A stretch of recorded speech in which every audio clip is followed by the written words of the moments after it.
And it is June the 27th, 2:01 p.m. here on the west coast of these United States of America.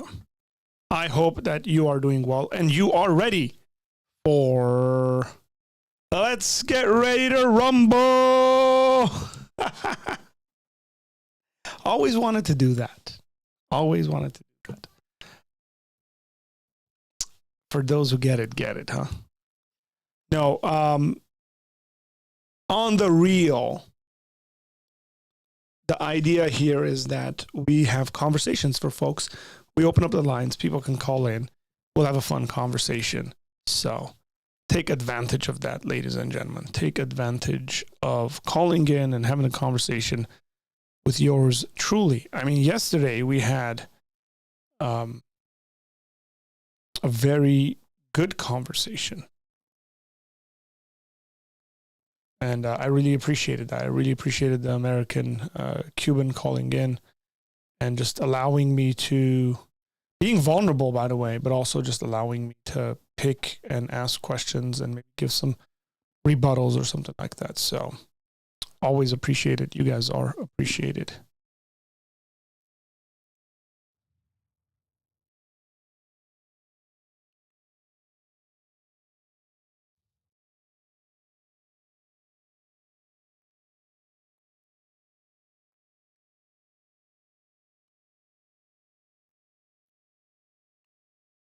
Hey, Arthur, we had a pretty good crowd.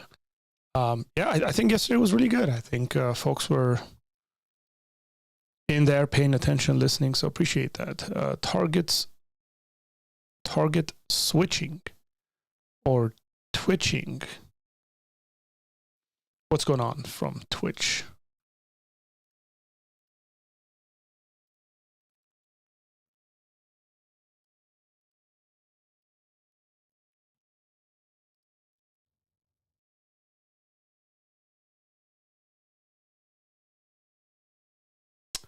What up, Autumn? How you doing, brother?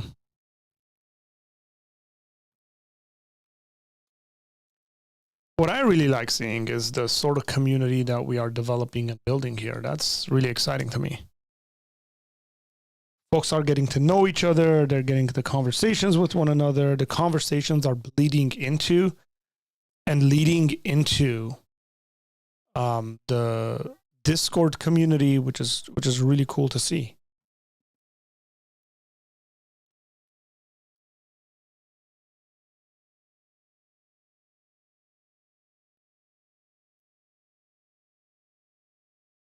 By the way, the mic is sounding good today. Yesterday, it was very distorted. Don't mess with me. I don't think it was distorted. It was distorted. I haven't touched anything. How was it distorted? You better be messing, David.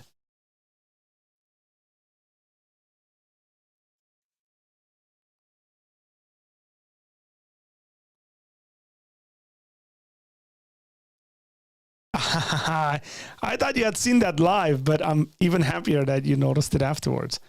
I'm trying to be as fair with the graphics I put up. I'm trying to be as fair as I can be to the people's handles. So sometimes you got to get creative.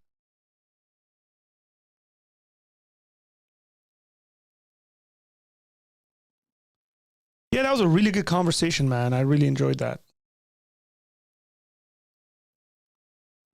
We want to be, generally, I think, here at Apologia Center, we want to be a good example as a community.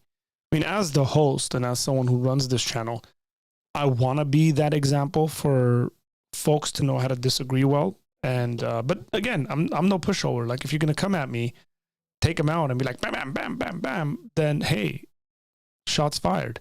You're gonna get a response. But I try to be as respectful as possible, and then I want our community and those individuals that are with us to present the world, to portray for the world, I mean, believers, unbelievers alike, what it looks like to have a loving, caring, bold conversation about this subject without losing your cool.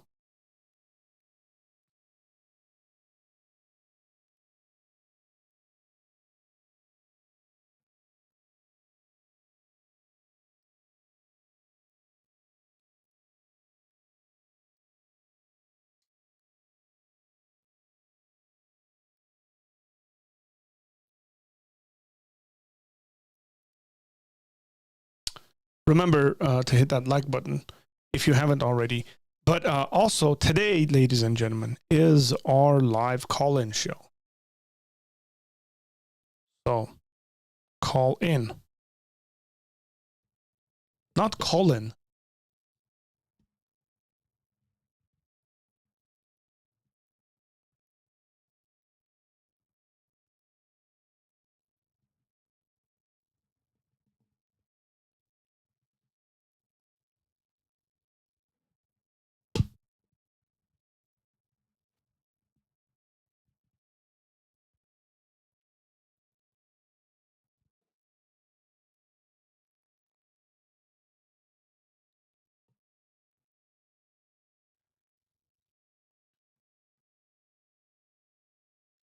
The link to call in is posted.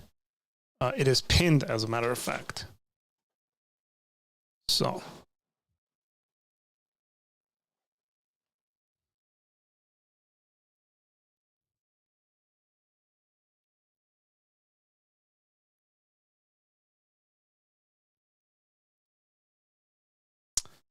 Arnold says, hey, Arthur, what's green and has 4 wheels? I don't know, a car?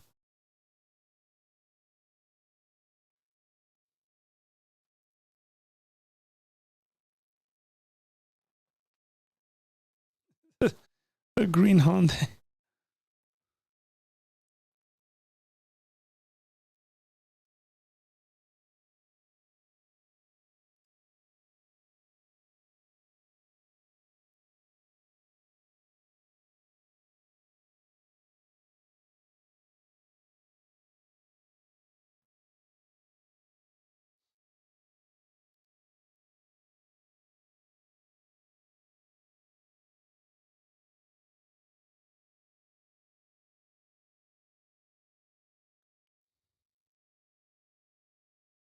This is a sickness of the highest order.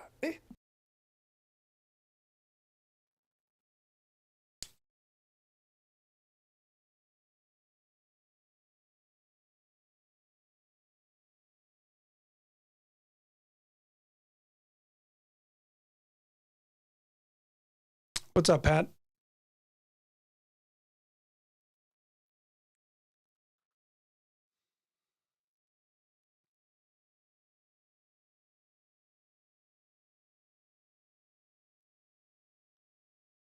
That was hilarious. I need more response from you. You got my response. You have a sickness of the highest order.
NPR has an article that says a guide to gender identity terms.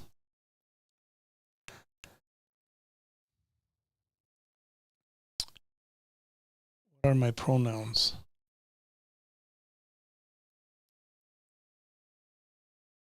I prefer for everybody in my YouTube comment section just to call me Lord.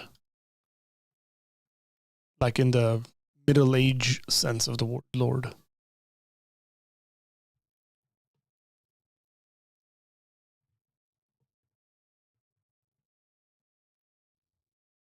Is Vladimir Putin actually a Christian? I doubt that.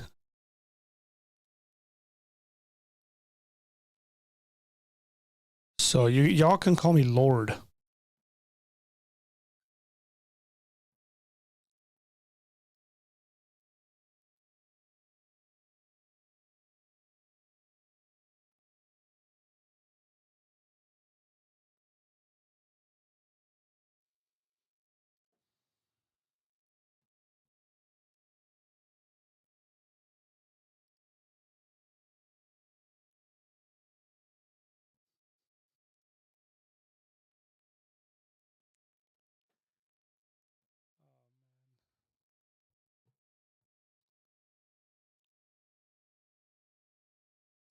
Just want to say that I do really enjoy talking to you, Arthur.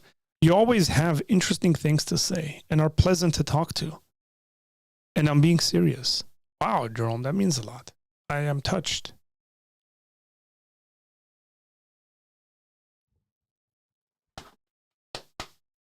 I am touched. I genuinely am.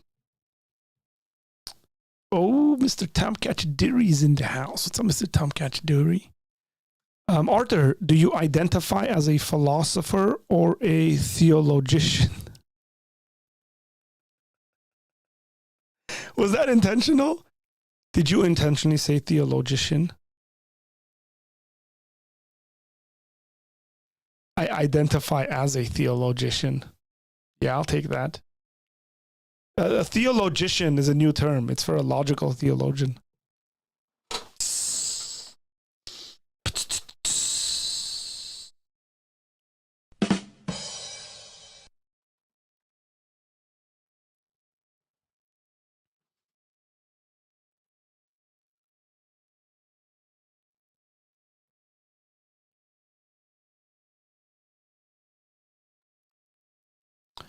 Arthur, what's better between theology and philosophy?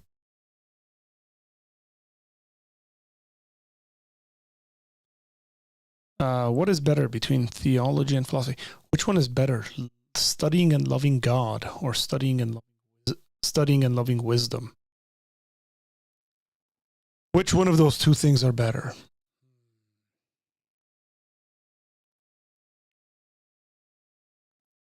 Pisabi is not a mod. Pisabi's not here.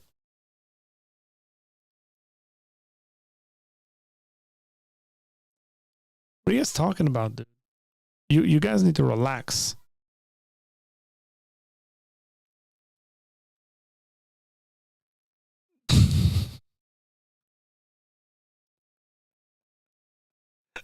Yes, this is true.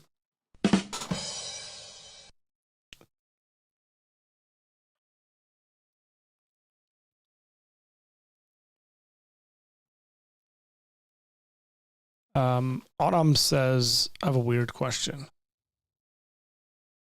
What's going on? I have always issues with this.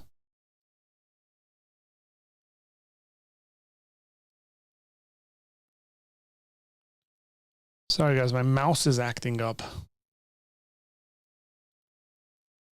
I have a weird question. Have you ever heard of the stupid conspiracy that all fields of science came from Anglican occultists, Freemasons, so they could push evolution and scientism to deceive people? No, I've never heard that. That's a weird one.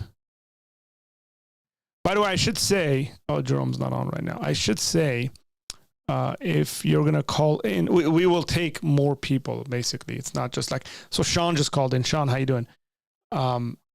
If you want to call in as well, you're more than welcome to call in. I think we can host up to 10 people live. So up to 10 people can call in live. Sean, what's going on, man?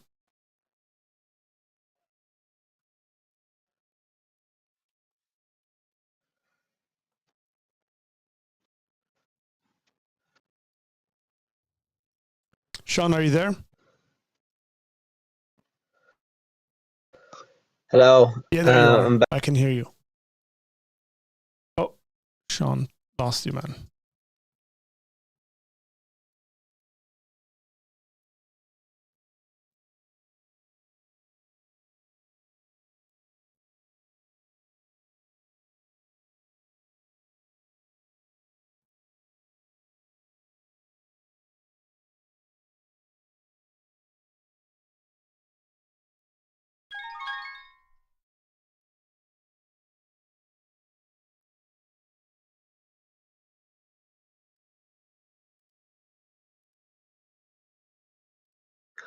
Hey, Sean. Can you Hello. hear me? Yeah. Yeah. My internet was bad there. Um. Yeah. So, would you like to talk about climate change Sean, by the way, you said you're Irish, right? and religion? Hang on, Sean, before we get going. When you called in last time, you said you were Irish, right? Yeah. Would you have an issue if I put up a picture of a Scotsman? He's the most famous Sean I know.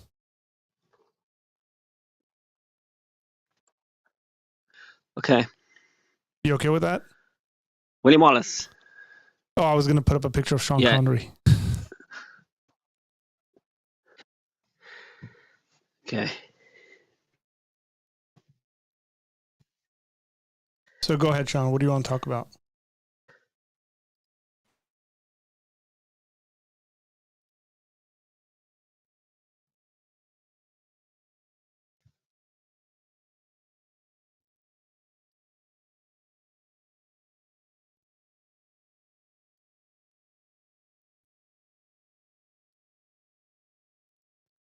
Hey, Sean, can you hear me? I'm listening to you. What do you want to talk about?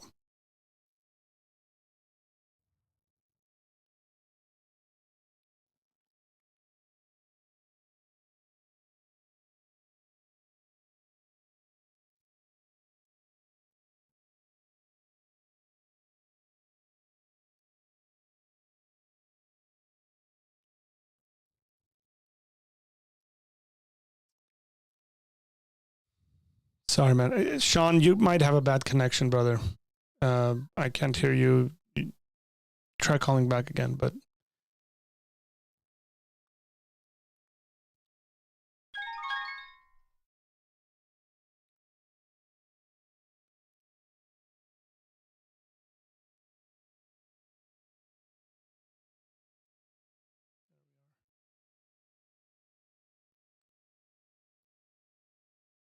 Sean, can you hear me?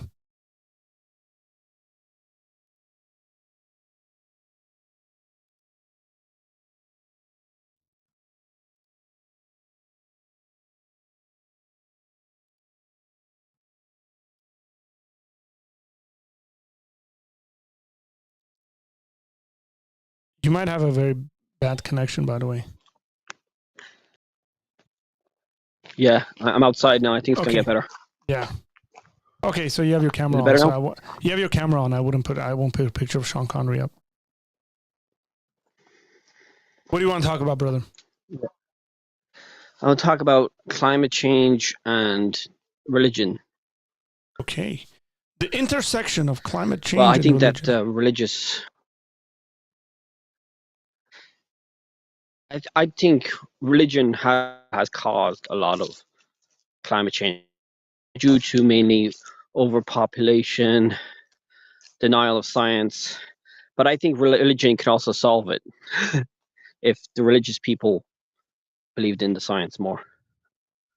Well, could help solve it. Don't you think that's a false dichotomy just to think that only religious people don't believe in climate change? Well, a lot of them do. A lot of them do believe it or don't believe it. Don't believe it.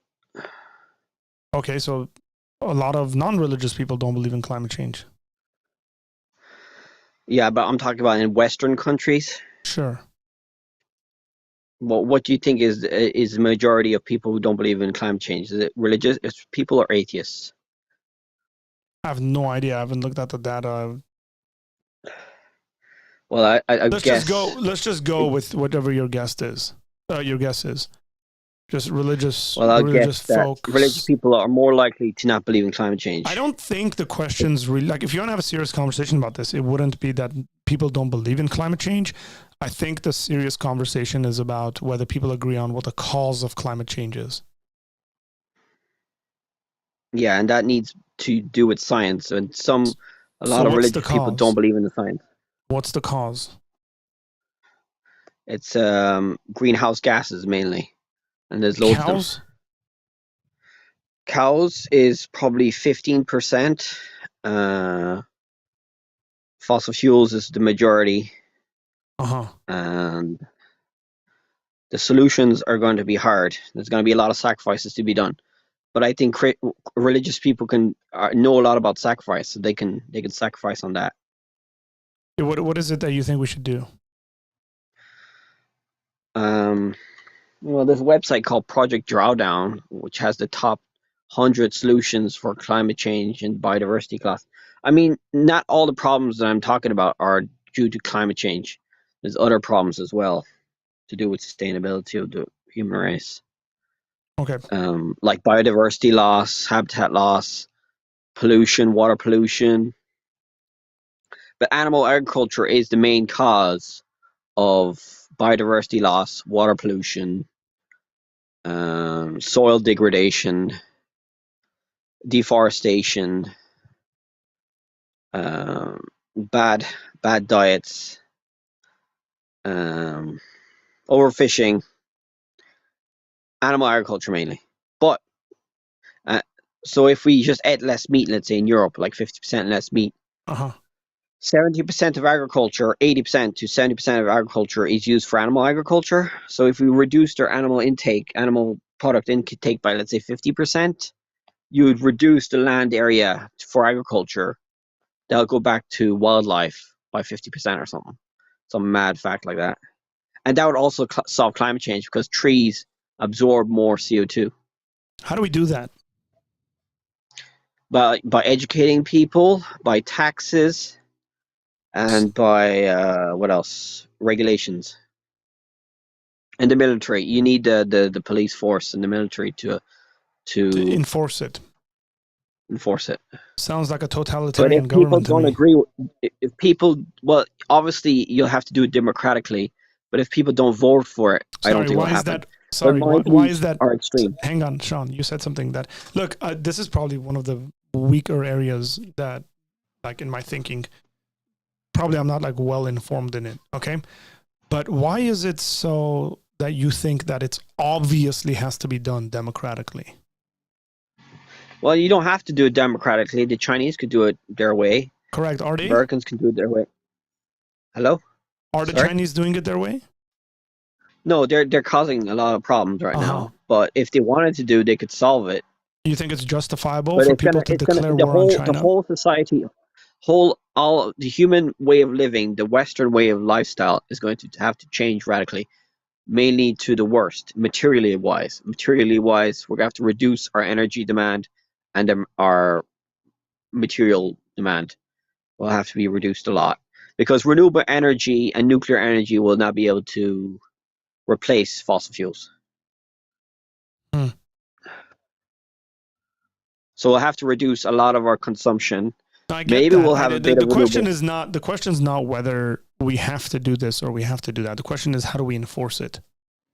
Well, how we enforce it is we probably won't do it. It'll be too late, so we'll be forced to do it by having natural disasters caused by humans more and more. So it'll kick us to do it unwillingly.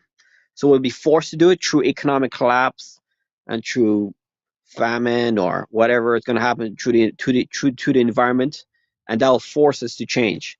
But I wish we could have done this 50 to 100 years ago, changed our ways back then. And I think religion had a big part to do in that, because religion influences politics a lot. Religion influences politics a lot. Don't you agree? Depends. I mean, depends where. Well, in the Western world, I think religion influences the right-wing side of politics, and they mainly don't agree. They agree more with economic growth. We cannot grow the economy forever in a finite planet, obviously. So those right-wing politicians will have to find a way to sustain our economy without growing the economy materially wise, which is not possible. So we'll have to stop growing the economy. Basically, the religious people are going to have to learn. I mean, the Pope is already doing it. He's very pro environment and all that. And so I think religion could have a big impact on solving climate change. I mean, I think the Pope is trying to tell his people to be more eco-friendly and all that. But I think he can probably do more, especially on animal agriculture. I Because the don't consequences see a of- way of fixing this unless someone accepts some kind of a socialism. Well, you could do it through capitalism as well. I mean, Only if it can be done. only if you like tax people to hell. Well, it's true. I mean, there's a lot of big companies now changing their ways. They are realizing the science. I mean, they know the science. It's a bit late now, but it's better late than never, as they say. They are trying to change their So ways. let me I mean, ask I you a heard that. personal question, Sean. Yeah. What are you willing to give up to fix this issue? Well, I'm already trying to do them. I'm probably not as much as I should. I'm probably not going to fly as much anymore. Probably not, never. I'm going to reduce my animal meat product intake, especially beef, ruminants mainly. I eat more plant-based food. I'll probably have to insulate the house more. Uh-huh. I'll probably try and find a way to travel more eco-friendly, which is mainly walking, cycling, public transport. And I'll try and grow more of my own food because I have built land, so I'll grow more of my own That's food. cool. It's nice that you have your own land. That's a cool thing. So if everybody did that, let's say ate less meat, But everybody's not going to use do more that. product. I know that's the problem. That's Even the if you got reason why everybody- nothing has changed. Even if you got everybody in England to do that, are you in England or are you in Ireland? You're in Ireland. Even if you got everybody in Ireland to do that, which is Ireland's a really tiny place, it won't even be a speck. I know we're only like 1%, but per capita we're one of the top. Per capita we're one of the top polluters in the world. But yeah, we're only like 0.1% of the polluters in the world. But that doesn't mean it's like anything. Like that doesn't mean it's like that doesn't mean that anybody should do something about it. You know what I mean? What's that saying? No, what I'm saying is that it's a utopian dream that will not happen. I can guarantee that. I know it won't happen. That's why I call myself a doomer. Oh, Do you know okay. what the consequences of climate change and biodiversity collapse will be? What? It'll be mass starvation, immigration. Sure, the UN are already talking about it. The UN, if you look into it, the UN are saying that there's going to be 1 billion refugees in the next 50 years due to climate change and biodiversity loss. From where? From mainly poor countries to rich countries, but I think as well that rich countries are going to get a lot of immigration too. I don't think rich countries are going to be immune to it. We think that we're going to be safe because we have loads of money, but I think agriculture is going to be affected in all countries. And once agriculture is gone, say bye-bye to your civilization, modern civilization. Correct. And it's already happening. Like there's a drought in Spain right now, pretty bad. But you would agree that Italy. droughts have always happened. Yeah, I mean, the Christians are probably going to think that this is like the end of the world in Revelations, but no, I'm a science guy, so I'm just saying that this is man-made. Is your degree and stuff in this stuff, or? No, I studied horticulture and nice. carpentry, but I research it in the internet. It's quite simple to understand if you research in the internet. I remember the joke, a bad joke. But go ahead. I'm a beekeeper as well, so I care a lot about the environment. Yeah, look, I care about the environment. without the environment, we wouldn't have an economy. So we need the environment for economy. But when we eat the environment too much, then the economy collapses. Do you know what I mean? Because if you collapse the environment, you collapse your economy. So you have to have a balance. Do you know what I mean? And we're not in a balance right now. We're over consuming the planet. Our We're carrying all, capacity is too high. or what capacity? The carrying capacity of the human race is basically the human population is Why eating not too come many up with resources. why not come up with a global plan to only have one child? Yeah, well, that's what a lot of people think. We probably could have. I Would mean, you also if be would you things. also See, the be problem that is, we would you also be that we delete everyone over the age of 60? no, no. I would do it a nice way. Obviously, if we're in an emergency, okay, we're delaying it so much now, being But hypocrites. you're saying we're already in the crisis. So crisis Yeah, demands action, extreme correct. action. Yeah. Right. So somebody comes upon, let's just say there's a country. Let's pick on the Canadians. And let's say the Prime Minister of Canada says, "Hey man, this stuff's really bad. It's really affecting us, and we're going to get rid of 60% of our over 50 population because they're not really giving much into the society. Their retirement age and stuff. We want to get rid of them. We'll do it in a really nice way. We'll inject them, and then they'll just go to sleep." You okay with that? No, no. We could solve the problem in a different way. I mean, that's a bad way to solve the problem.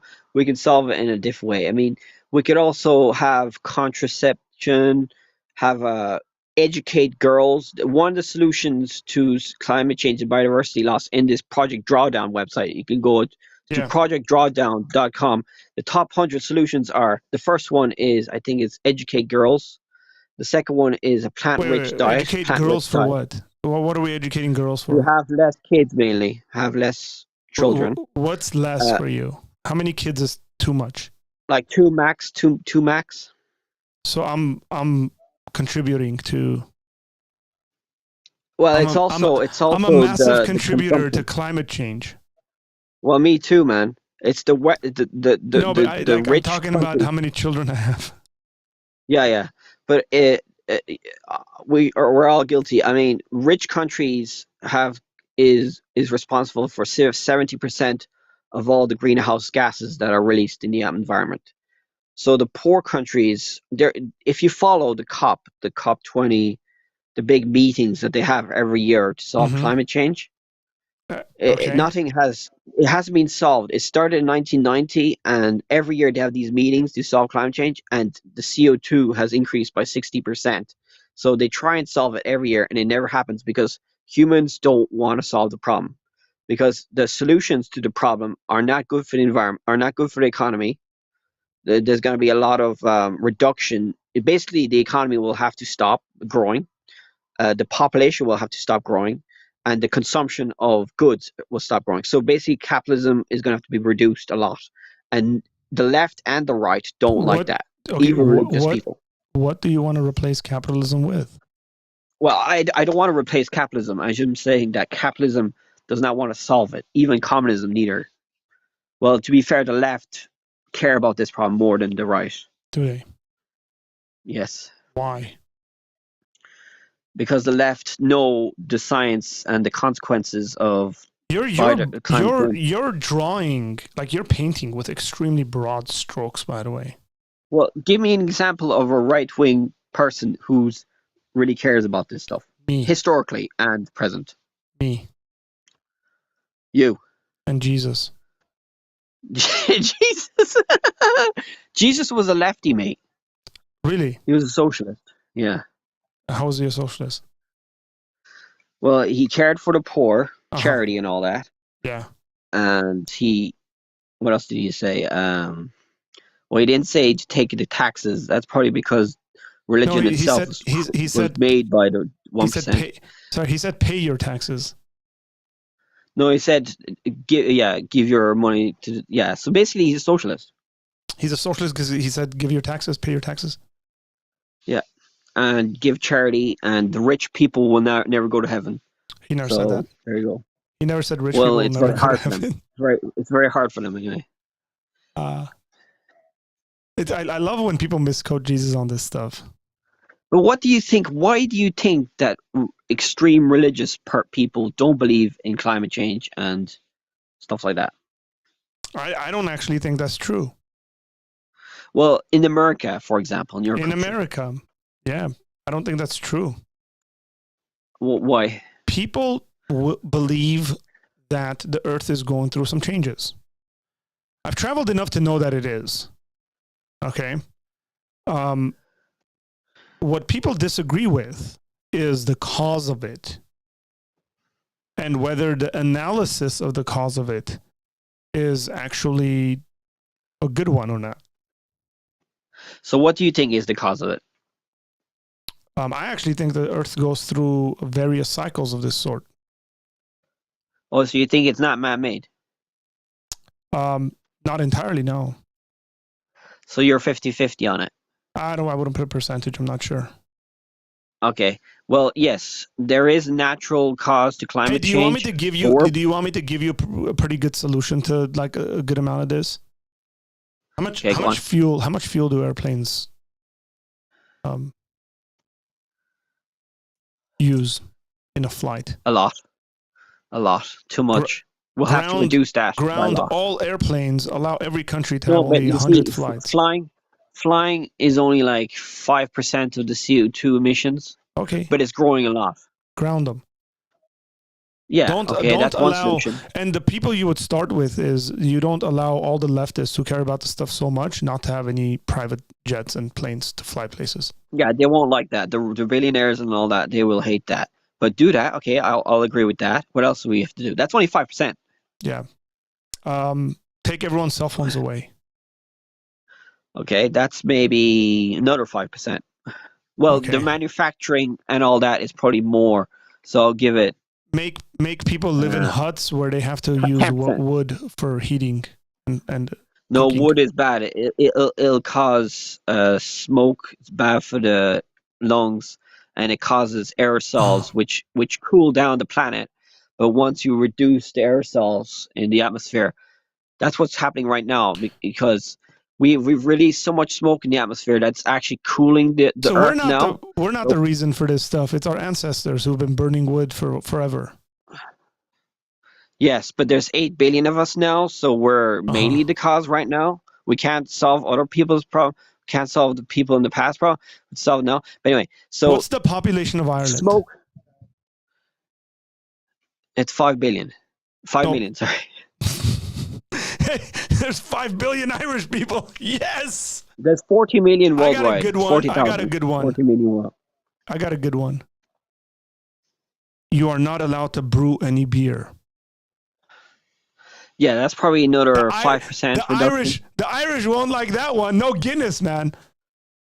Yeah. I mean, the solutions to climate change aren't very fun. I mean, that's why I like religion, because it tells you to suffer now for better in the future, which is what's going to happen with climate change. Stop climate change. As a non-religious people, as a non-religious person yourself. Yeah. I'm willing to suffer. I think there's a lot of people like me that are willing to suffer now. Why are you so concerned? You think your evolutionary ancestors cared about their suffering and your well-being? Wait, are you saying that I should not care about this because I'm an atheist? Yeah. Why? Because you're coming up with a moral imperative, and it's not a good one. Are you saying that atheists cannot have moral imperatives? No, they can't. I'm saying they shouldn't. I don't even know what that means. Are you saying that atheists, if they were to truly follow their morals, they would be, who gives a fuck, let's enjoy it now? No. There's some atheists out there who think about the future of the human race. No, I'm saying they do. Look, I'm not saying. I'm saying they do. Myself, anyway. Personally, yeah, I know, but I'm saying I am they that way. Shouldn't. Why? What's the moral reason for that? You're saying? Because there shouldn't be any moral imperatives in atheism. What does that mean? Sorry, I'm not. By the way, we got another caller that's joined us, and he might be a lot smarter on these issues than I am. Not might be, he most likely is. Adam, can you hear me?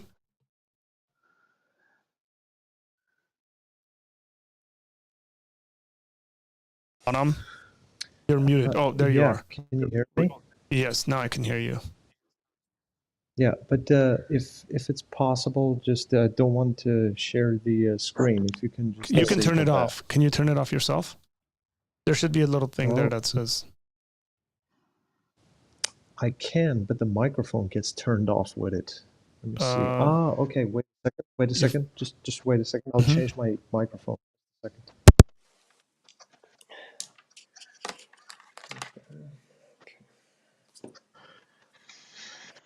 Sorry, Sean. I'm just messing around here with. I was gonna put up a picture of Adam Asatryan for Adam, but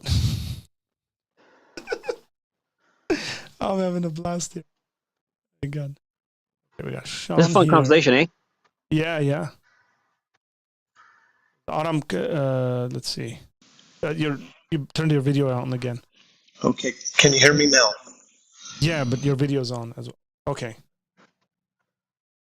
You've muted yourself. Why is that attached to that? Yeah, I can't turn off my camera neither. I don't know Oh, how you're to just do it. like, it's just really dark where you are.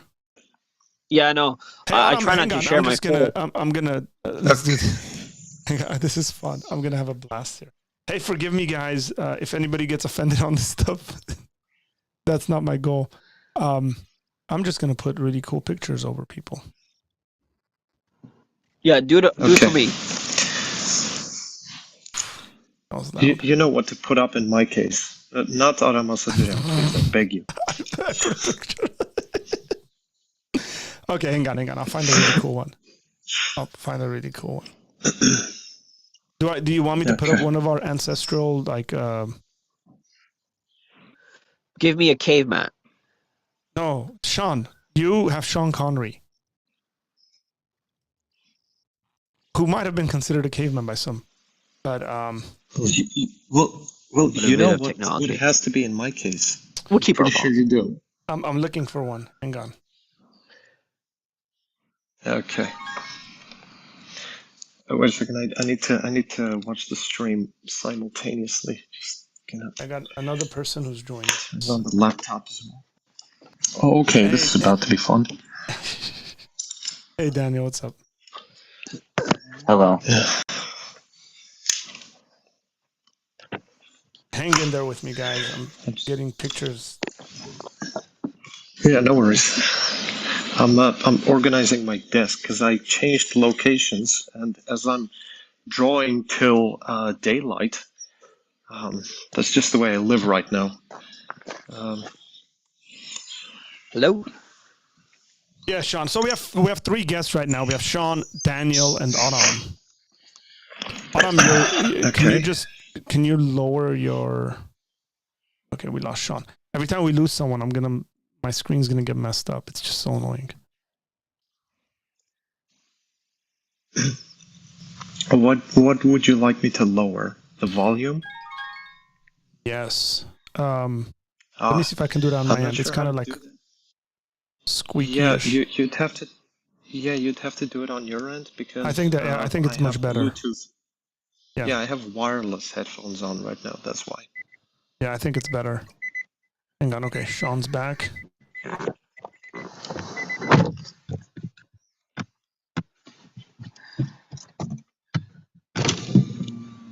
Hello? Yes. Okay, there's Sean Connery. Yeah, we can hear you. Yeah. So Okay. you still you guys talk. you still haven't got the okay. We're all good, guys. Hello, Everything's up what's and wrong? running. Everything is up and running. Now, you guys can't see each other. I can see you guys. Wow, man, someone else is calling. Just gonna mess up my screen again.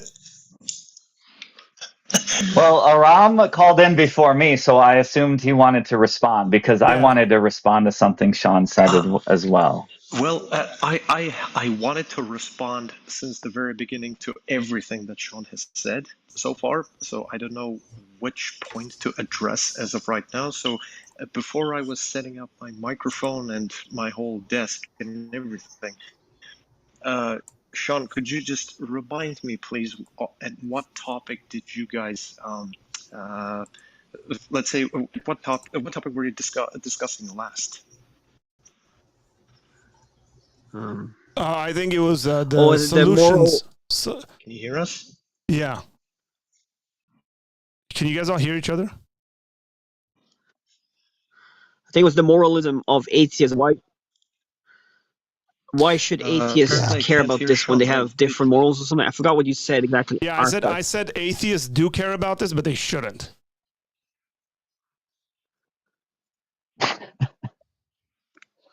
Okay, all right, I see. Like, by the way, I don't buy the assumption, and I don't agree with the idea that like religious people just don't care about this stuff. I'm just saying, like, why even think about it? As an atheist, you mean? As atheists? Well, yeah, I know why I should care about it as a Christian, because the Bible tells me that I should be a good steward of what God's created. So as a religious person, I can justify why I should care for the planet. And as a religious person, I can actually tell other Christians, if they're careless with the planet, I can tell them they're doing wrong and disobeying God, because God told us to be stewards of the planet.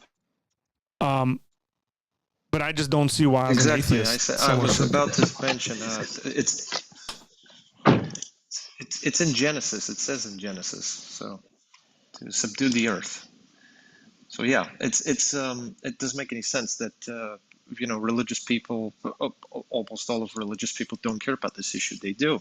It's just that most of us disagree if it is actually an issue, and if the West in general should be so pressed about it. This is where we disagree, because I think that evidence has shown so far that almost all of the establishments in the West are constantly pushing this topic and shoving it down people's throats, when statistically speaking, it is not as grave of an issue on the West's part as it is on the East. Because when you look at what China and mostly India are doing when it comes to harming the environment overall, it is exponentially higher in terms of percentage, the amount of harm that they're causing. Why not address those issues? Why not address, for example, you said, the wildlife as well as part of the environment. Why not address in very strict ways poaching, for example? When you disrupt the ecosystem, that just completely that has tremendous ramifications. And when it comes to the West, in terms of harm, it is just incomparable. So this is where we I disagree. disagree with you there. I think the in my West has opinion, I heard stats that the West has caused 70% of the CO2 emissions. The rich countries, mainly Europe, America, Australia, and we consume a that's lot of nonsense. goods I'm coming from sorry, but Asia. Our consumption comes from Asia mainly, or we buy stuff from Asia. So they manufacture and they pollute in Asia, and we buy their stuff. So if we didn't buy their stuff, the pollution in Asia and India would be reduced. Do you understand? By a lot. Oh, okay. Now I see what you're saying. Yeah, but again, I mean, when it comes to for example, things like climate lockdowns and people not consuming meat products or dairy or things of that nature, that seriously does not have the positive effect that a lot of people think that it does. It really doesn't. Okay, tell And me why. if people were to just simply to continue to live their lives, yeah, yeah, but because okay, no, I would like to know, how does that directly affect climate as a whole? In what way does it Okay, affect the climate directly? okay, I'll tell you. Ruminants release methane through their Hmm. burps and their waste, through the methane from the poo Hmm. itself and the burping, and Hmm. it's not equally absorbed. The current way of farming is not sustainable. I would agree with you if animal agriculture was done in a more sustainable way, but even then we'll have to reduce our meat Hmm. consumption more because the food would be more expensive. Let's say we all went organic animal agriculture, let's say we'll have to have way more land for cows than currently, because most of the fertilizer in the rich countries is from nitrogen from gas. So if you want to reduce the nitrogen, you'll reduce the yield of corn and soya by a lot. So you'll basically have to eat less meat because it'll be grass-based, and the methane coming out of the cows will not. A lot of it will be absorbed by the soil. True, because it'll be organic, so better. But we'll still need to absorb the restovers because we've cut down the trees that are there originally. So all the land in Europe has already released a lot of CO2 because agriculture has cut down the trees there before that released a lot of CO2 in the first place. Do you understand? Sure, but don't you think that I want to bring in other people. we also Sorry, plant trees? sorry, Sean, Autumn. Yeah, sure. Sorry, 1 second. I want to bring Daniel in.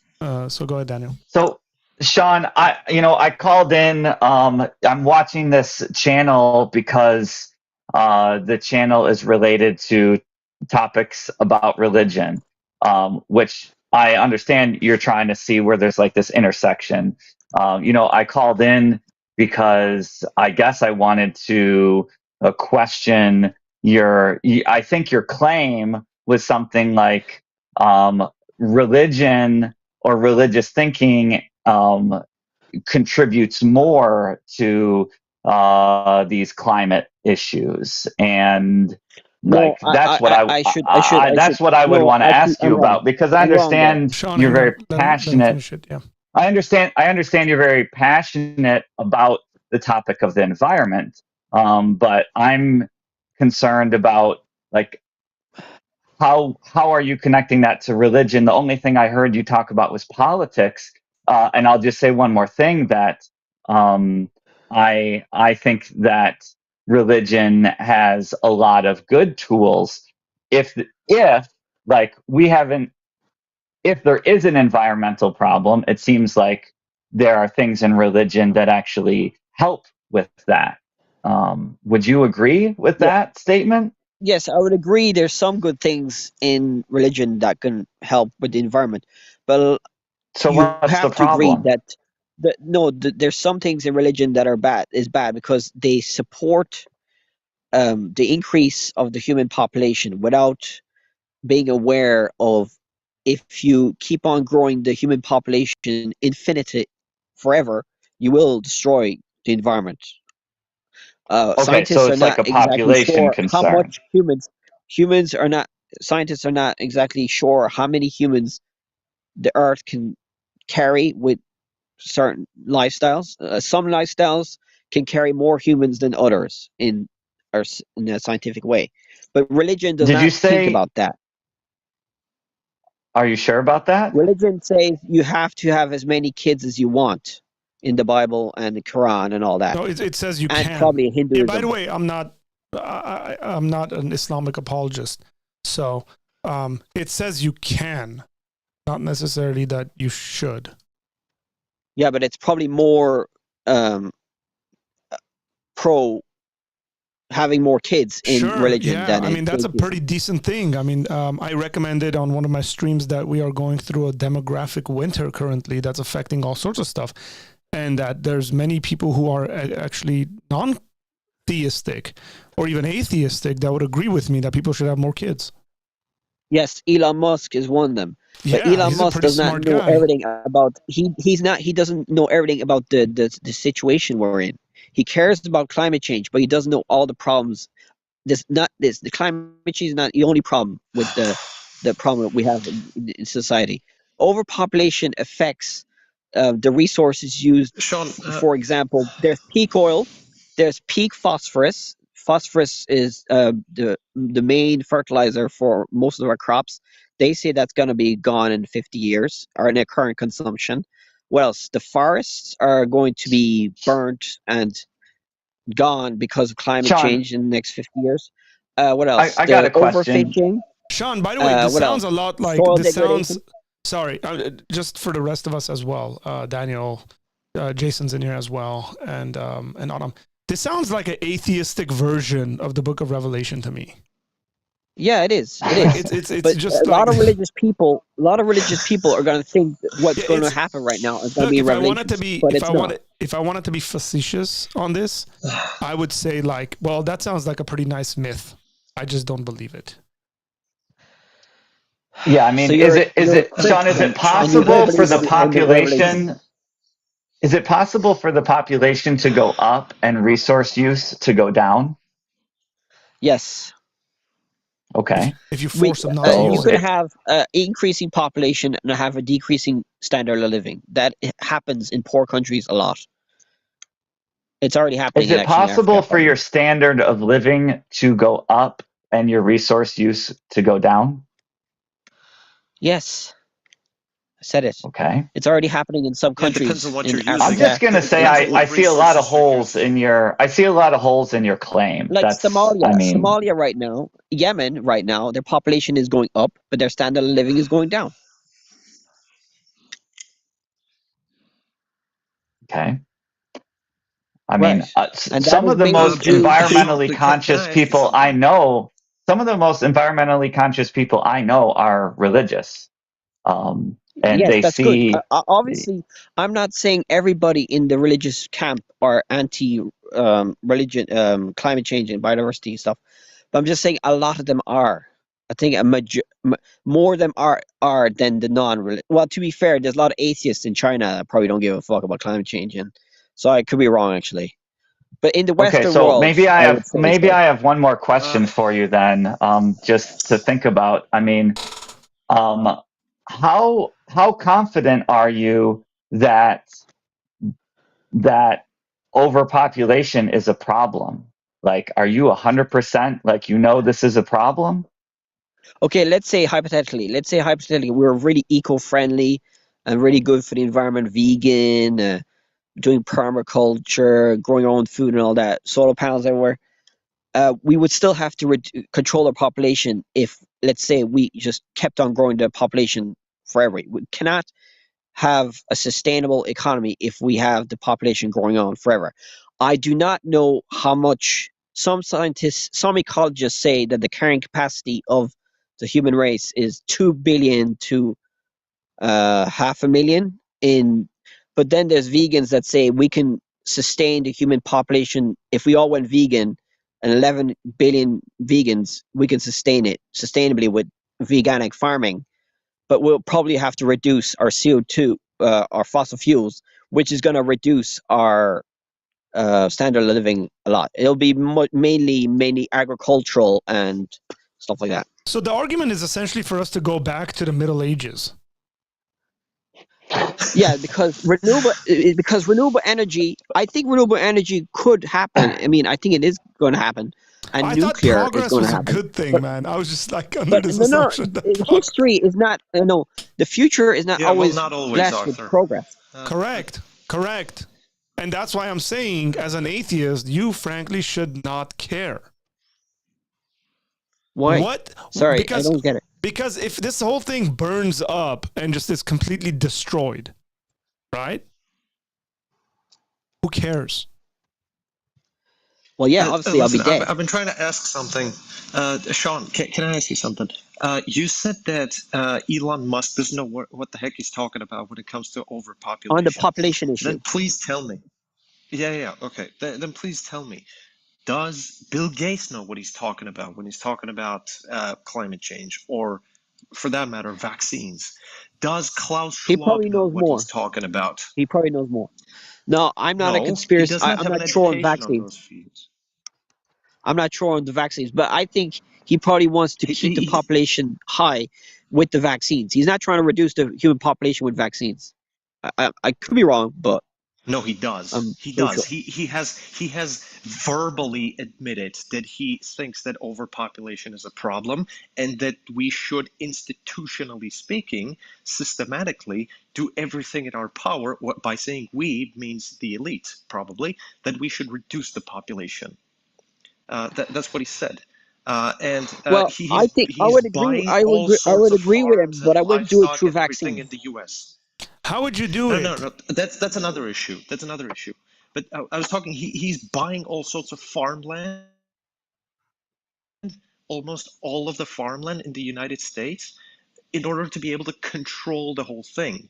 Because if you're going to completely give out the whole field and the whole system to these people who actually not all of them know what they're talking about, they're going to establish a totalitarian regime on you.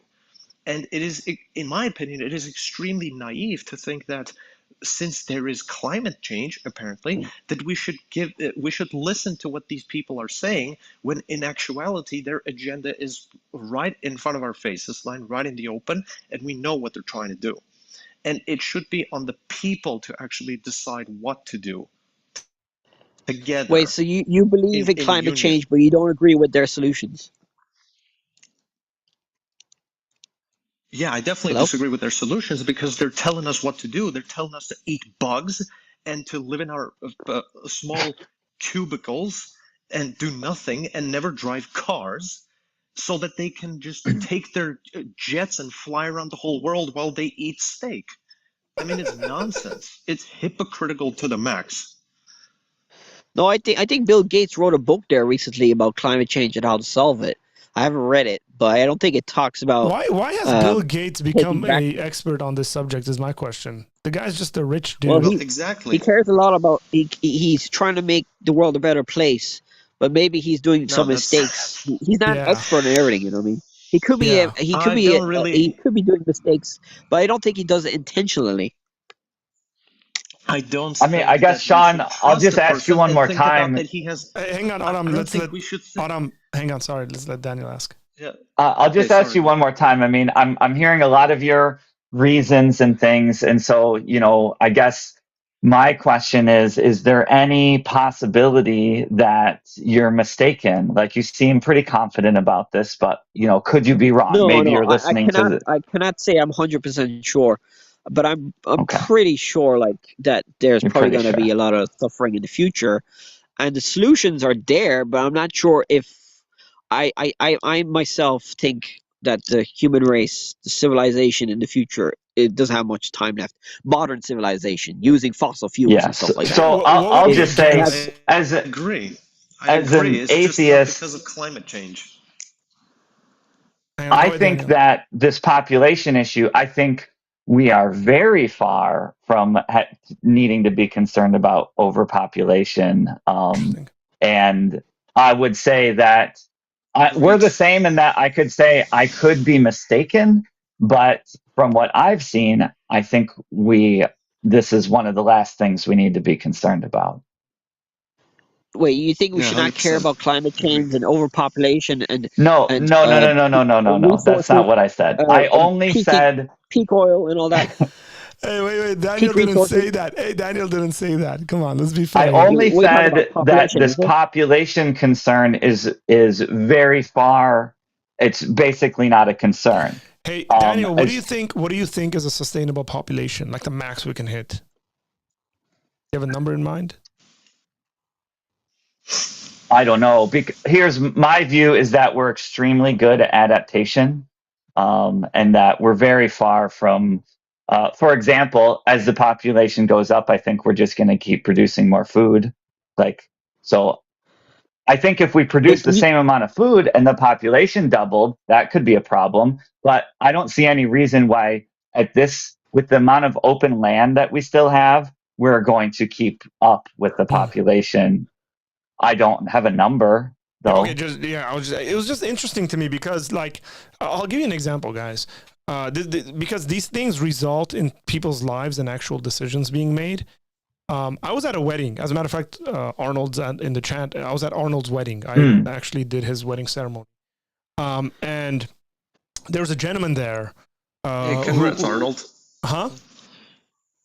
What was that? I said, congrats to Arnold. This is a while ago. He's got a kid now.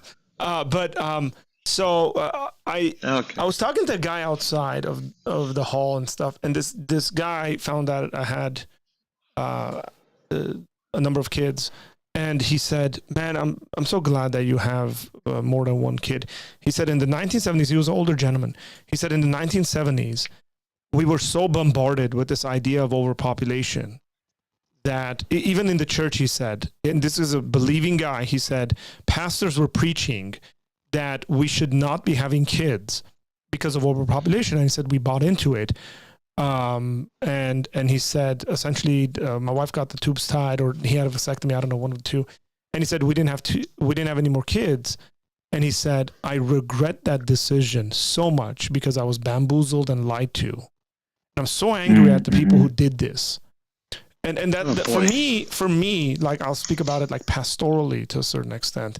I'm looking at a guy who's in his 60s, who believed the science, who believed the experts, who in the 70s were saying the same stuff they're saying today. Somebody put a thing in the comments saying, according to Al Gore, shouldn't Miami and New York be underwater right now? Like, when people come up and make statements like, in 12 years, the world's going to end, and then it doesn't. Yeah, I should never do. You know what that does? Really predict. But what I'm saying is, date predictions. Well, again, these aren't new, is what I'm trying to say. They might, G.K. Chesterton has a statement where he said, it wasn't G.K. Chesterton, it was Malcolm Muggeridge, who said, all new news is old news happening to new people. Okay? Yes. All new news is old news happening to new people. And the reality is that some of these conversations we're having, if you're just a student of history, you realize, wait, they were having these conversations, during the Industrial Revolution, there was conversations of this sort.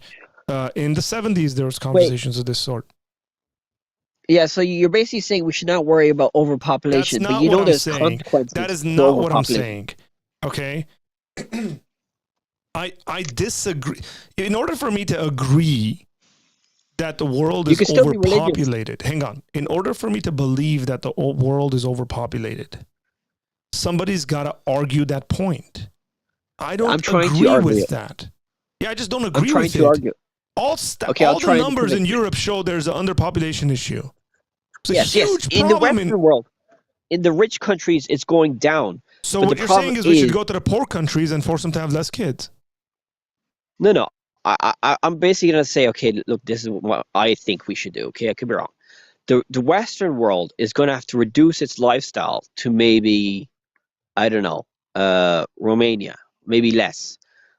And then we'll just have to go all the way back to like 17th century lifestyle with a bit of renewable energy, a bit of electricity and all that. To what end is my question? You could still maintain our current population with that lifestyle. I get that, but I'm what not sure. End? Because climate change is going to change our lifestyle. No, I know. Okay, let's just say we did exactly what you're saying. And let's just say you're right on 100% of the stuff you said. And we all started living the way people were living in the 1700s. Right. Okay, which is insane, by the way. I really don't want to poop out of windows. But let's just say. Okay. Let's just say you did that, right? 18th century. To what end? To what end?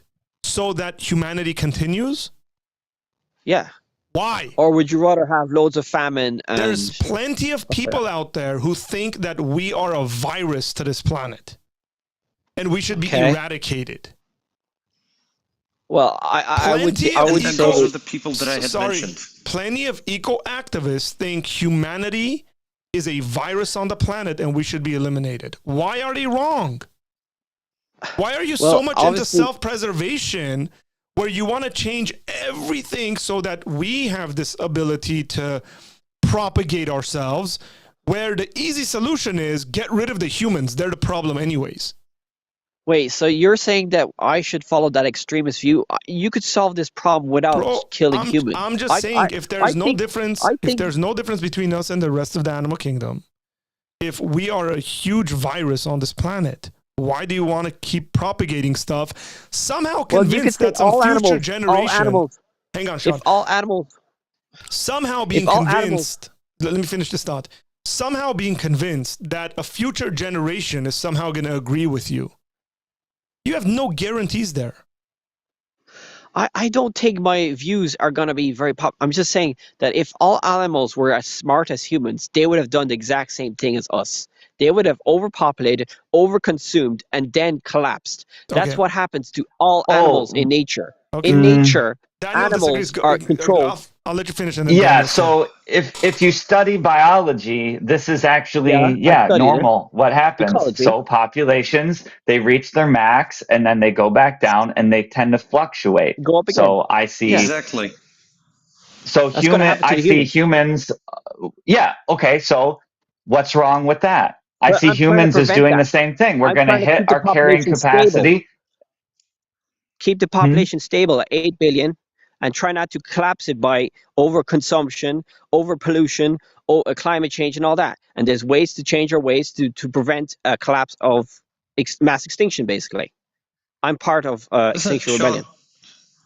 Sean, No, can I because ask you these something? populations Have you seen?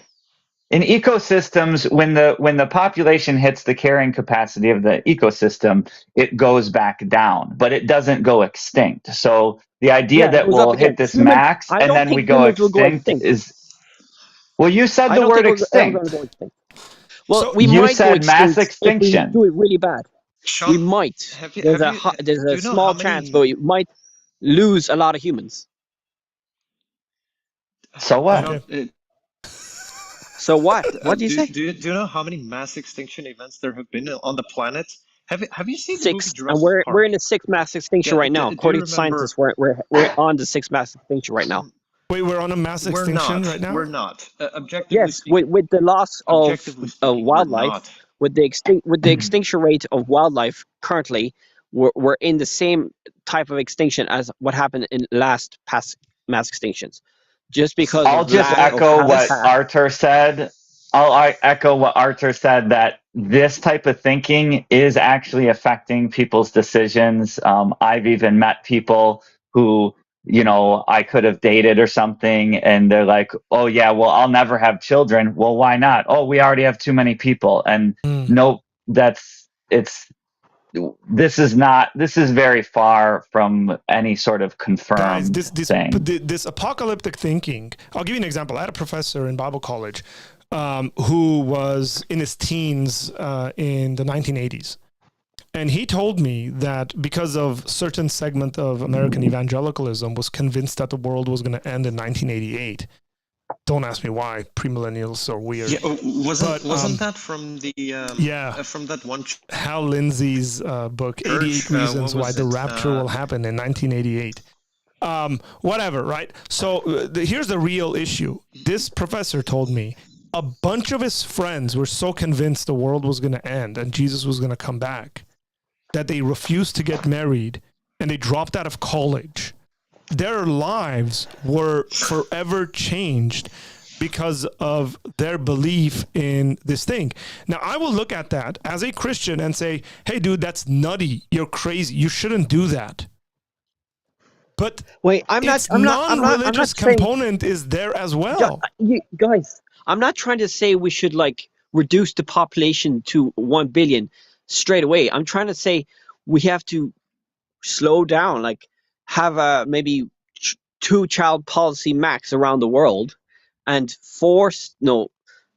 educate the rich countries mainly to consume less and to consume less fossil fuels, which is hard, I understand, because most of the economy in the world runs on fossil fuel. So to change that is going to take a while. That's why everybody's panicking about it. That's why Donald Trump is here. That's why this war is going on right now about this, because of gas and oil. Most of the wars in the 21st century is about energy. Energy runs the world. I wish we could have replaced the fossil fuels with nuclear and renewables, but we haven't because we were greedy, because fossil fuels gives you more profit, mainly. So there you go. To me, this sounds like a first world problem. Like we have nothing better to do with ourselves, so we're gonna go tell all the poor people not like it is environmental. Yeah, exactly. Let me finish this. I want to maybe I'm coining this term. I'm not sure, but it is environmental colonialism. Like we're done colonializing and like that's like a bad idea. We don't want to do that because we're seen as racists and stuff if we do that. So what are we gonna say? Oh, hey, we're pretty hey, Western countries. By the way, if it wasn't for immigration, all of those Western countries are under the population maintenance line in regards to giving birth. The Germans aren't having enough kids. The British aren't having enough kids. I'm very sure the Irish aren't having enough kids. Okay. The Armenians aren't having enough kids. Okay.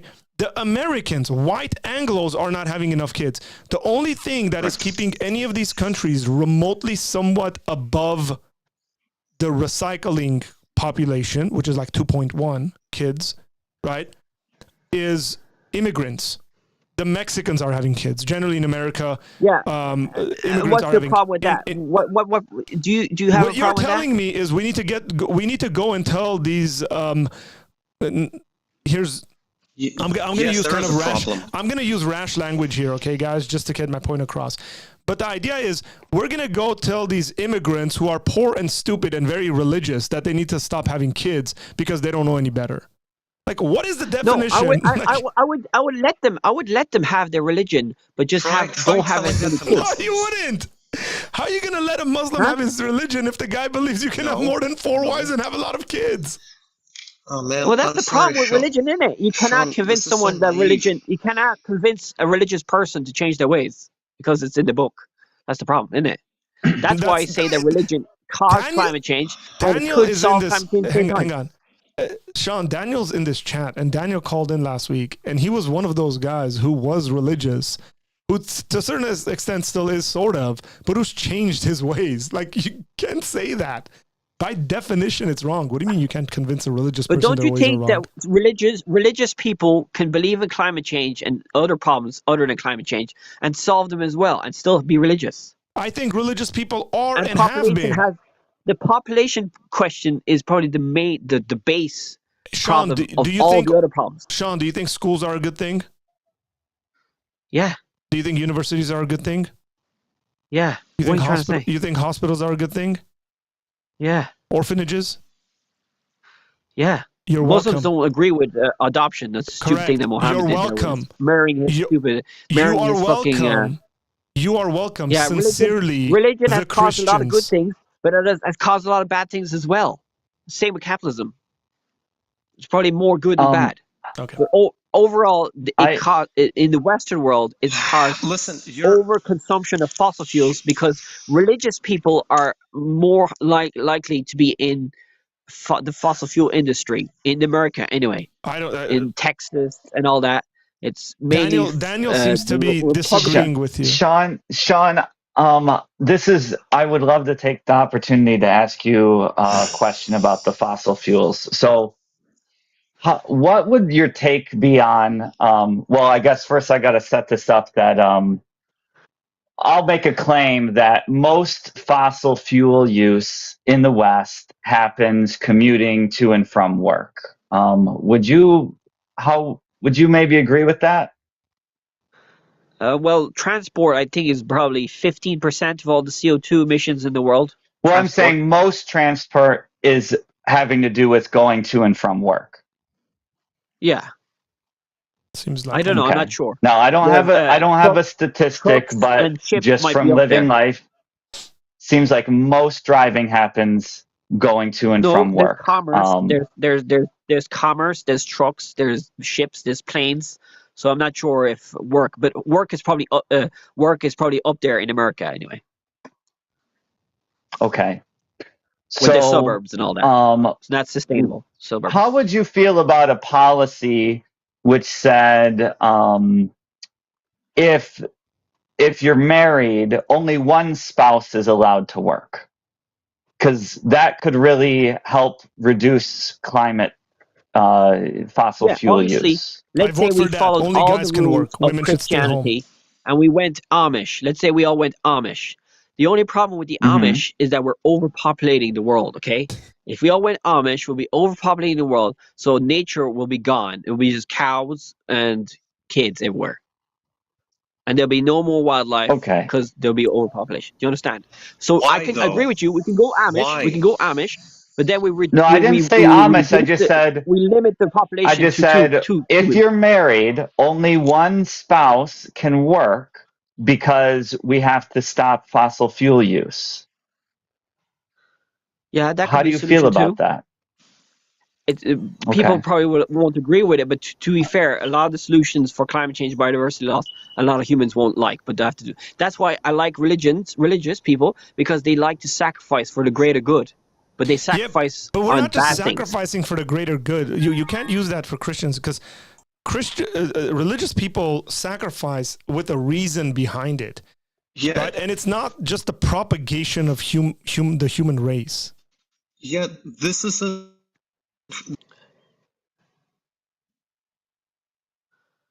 Sorry, you cut out there. Hey, Sean, what do you think about AI? Now I'm just wondering. Well, obviously AI, if it's true, but I doubt it. I doubt that it's gonna replace a lot of jobs. But if it replaces a lot of jobs, a lot of the jobs we're basically have to go back to like gardening or hobbies or something. I don't know. We'll have to have a universal basic income or something. I don't know what the fuck they're gonna do, or they'll find other ways to make money. That's what the optimists say. Then the pessimists say that it's probably gonna force us all to go back to the countryside and we're all gonna starve. They're gonna kill us all. The elite will kill us all. So you will anything. Yes, you will own nothing. Yeah, that's true. You will own nothing and be happy, as the World Economic Forum's credo is. You will own nothing and be happy. Yeah, sure. Well, my perception is that religious people in religious households, it's more likely that one spouse will be a homemaker, and the homemaker is going to be spending a lot less on fossil fuels. So I'm just trying to, Sean, give you ideas that there could be points on the religious side for reducing consumption. I'm not sure if you agree with that assessment, but that's what it looks like. I think the Amish are great for the environment, but they're not the Why best. do you keep bringing up Amish? Why do you keep bringing up Amish?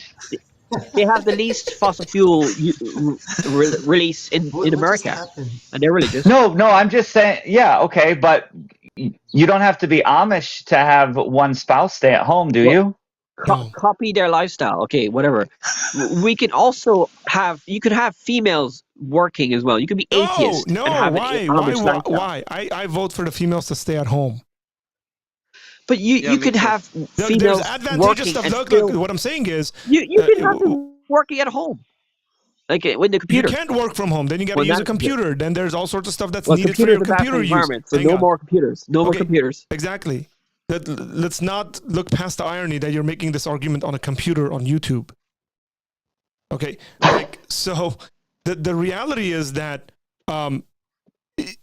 if you're going to use one thing, the use of that one thing necessitates something else being the case in order for you to be able to use that one thing.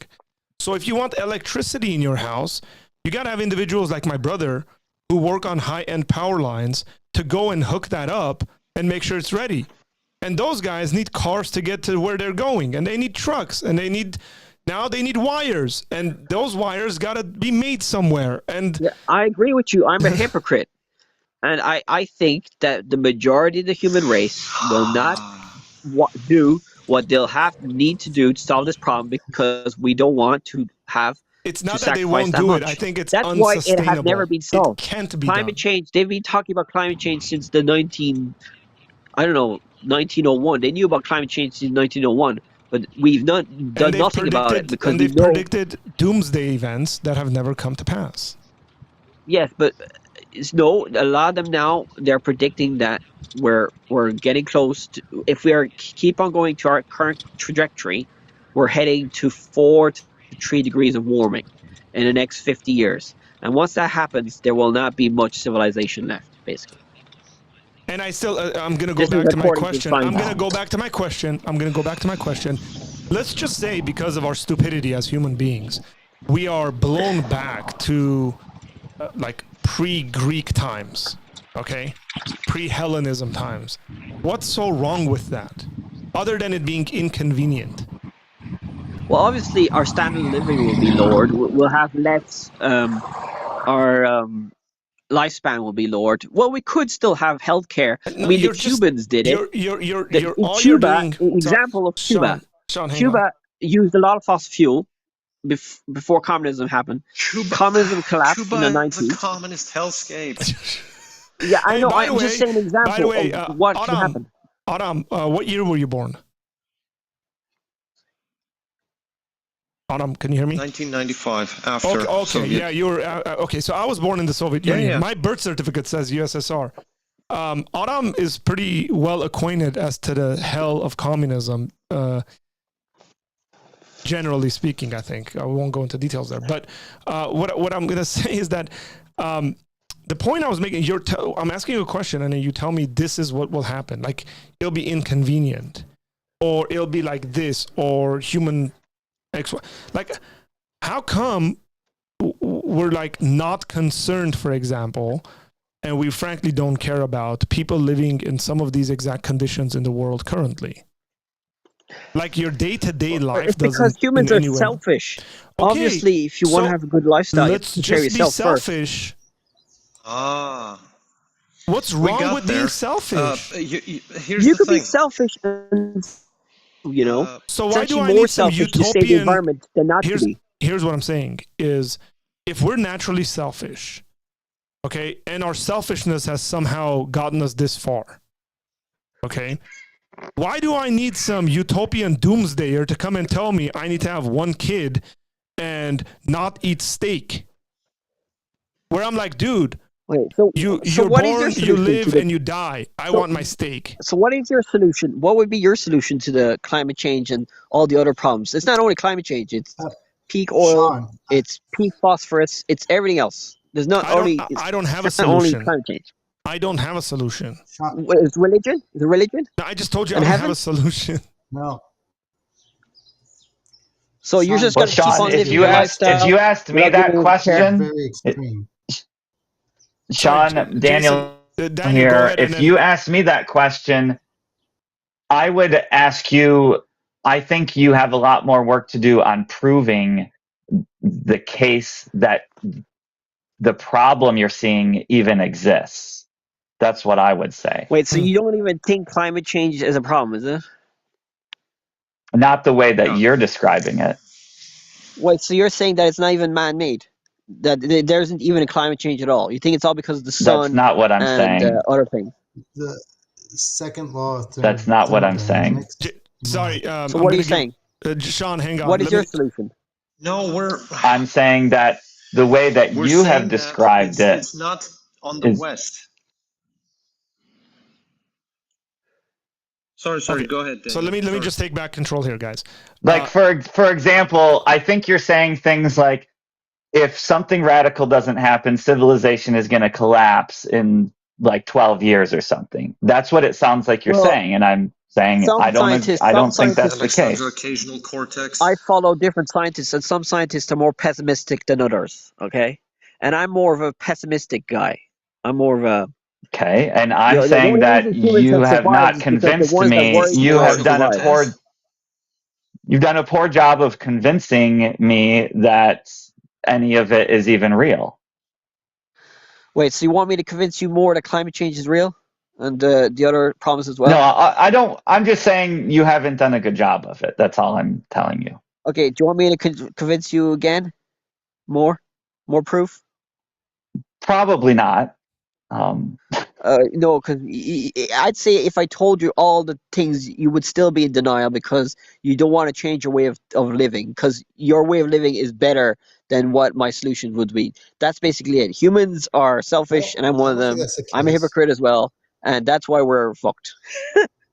Well, No, for I don't think that's the example, case because the population yes, that's why you crisis should that become you've a Christian.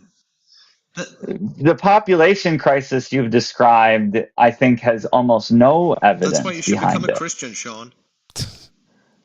The population problem.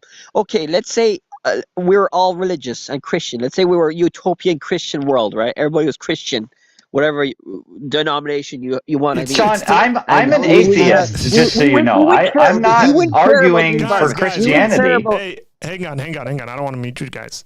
I will play one of my sound clips right now. Okay, so This is serious. hang on. Just to know where we're at. Just so we know where we're at, folks. Sean, Daniel is an atheist.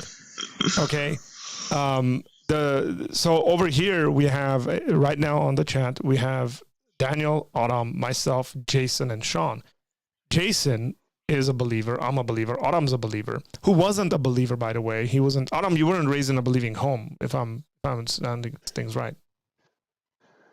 Correct? No, not at all. Would you? Hey, would it be fair to classify that your parents were atheists? Very secular. Secular. Christian about 1.5 years ago. You became a Christian about 1.5 years ago.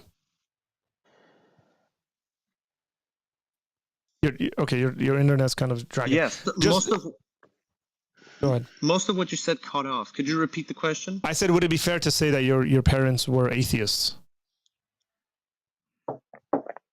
Yes, mostly agnostic and probably, I'd say, culturally Christian, but they didn't believe in any kind of deity. Just culturally speaking. Yeah, just like religiosity, going to church and lighting candles and stuff.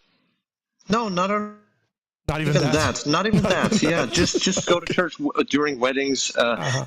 We're okay. We're okay with christenings and baptism, etc. But they did not believe in its message. Yeah, but that was a more nationalistic thing.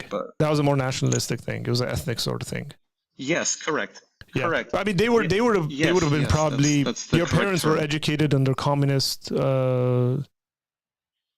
Marxism, right?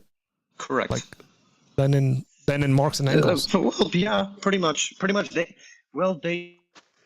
tell me that they hated that, but when it comes to actual, I'd say the Christianity in itself, or religion for that matter, they never cared about it.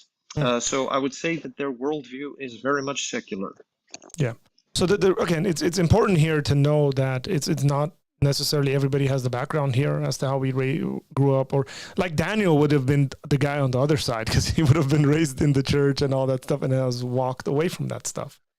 I think it's very unfair. Yeah, I'm just saying it's very unfair. I got it. It's unfair to say like it's the religious people denying this stuff. I said this in the beginning. I said there's plenty of people. Well, I'm talking about mainly in America. I know, but even in America, there's people who've been fired from their jobs who are not religious, who are against the climate narrative. Yeah, there's atheists too that don't believe in this, but correct. It's probably there's less of them than Christians. Maybe what we should be looking at is the data and then the interpretation of the data rather than whether a person is religious or not. Like I told you, hey, I came across people in America. It was pretty popular in the 70s for preachers to be preaching against having more kids. Wait, so you're questioning the science? No, what I'm saying is, science is meant to be questioned. Of course, I'm questioning the science. Okay, but you're questioning the climate science. You're doubting the climate science and the bad thing about it. Questioning the interpretation of the data. Yes. Yes, we are. So you're because skeptical. You're skeptical. Yes, you're skeptical that climate change is going to be that bad. Yeah, I think there's plenty of evidence I'll to be seen. I'll try and convince you more, okay, guys? Okay, I'll try and convince you more. Right now, the climate, there's an El Nino. You know what El Nino is? Yes. It's basically the Pacific getting warmer. It was the same temperature it was something else in the last 6 years, and now it's in El Nino. So that's going to increase the temperature in the world by, I don't know, 0.1%, which is a lot for the world. So that's going to cause, right now in Spain, there's a big drought, so they're having problems with crops. They've lost a lot of the crop. In China, they've lost, I heard, 90% of their wheat yield. Kansas right now has lost a lot of their corn in Kansas. Chile has had a lot of bad stuff. Texas right now has record heats right now. In Mexico was right now. Was there El Nino in the 90s where it had similar issues? Yeah, it happened. Yeah, it probably did. Okay. There's record heat in the ocean right now in Ireland. Record heat in the ocean. So basically what I'm saying is that the climate is going to get worse and worse. And that's going to affect agriculture. I don't think we have enough data to prove that. Well, if you look into the science, you will find out. I'm talking about the science. We don't have enough data. We don't have the data recorded I have the data. No. I'm trying to tell That's you. not what I'm saying. Okay, agriculture is going to be reduced by a lot. Sean, listen, you're jumping from data to interpretation really quickly. Okay, like I'm trained to think in like very logical ways. Okay, like in regards to like what a premise is and what a conclusion is and how we deal with these things. Okay, I'll tell you more about the climate. So what I'm saying is, no, hang on. What I'm saying is, hang on.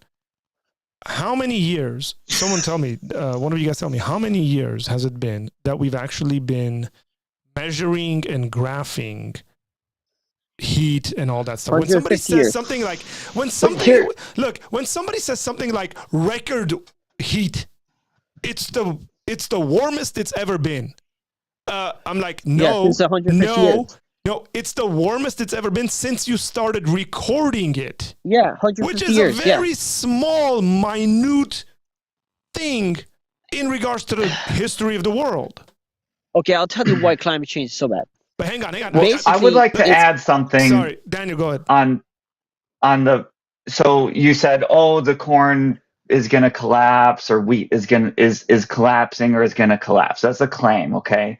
So I just, it's I'll have China, to dig in America. Oh, well, hold on a second, though. I mean, I just Googled of course it's graphs for global agriculture production, okay, in millions of tons. Have you ever Googled that? Because every graph from 1950 to the present day is just going up and to the right. I mean, it's going some up of them every year, but in certain countries, in the future, some of them in certain countries are going exponential. Our food production globally is exploding. So what do you have to say about the fact that food production is exploding? You cannot grow in, let's say, the world has finite resources. You agree with me with that? You cannot keep on growing forever in a natural system. Do you understand? No, I don't agree with that. Could cut down. We could cut down all the forests in the world and plant them with soya and corn and palm oil and all that stuff and beef, and then we'll have to stop because we cannot grow anymore because of overpopulation. But we can also plant trees. We can be religious. No. Okay, let's we can also plant trees. Yeah, we can plant trees. Okay, hey guys. But they'll reduce. Sorry, one second. Hang on. I want to bring in Carl. He's our 6th caller today. Carl, I changed your picture to another Carl from popular television. Right. It is Carl from The Walking Dead. He's got a patch on his eye. But, okay, that's fine. That's okay. Go ahead. You got something to say?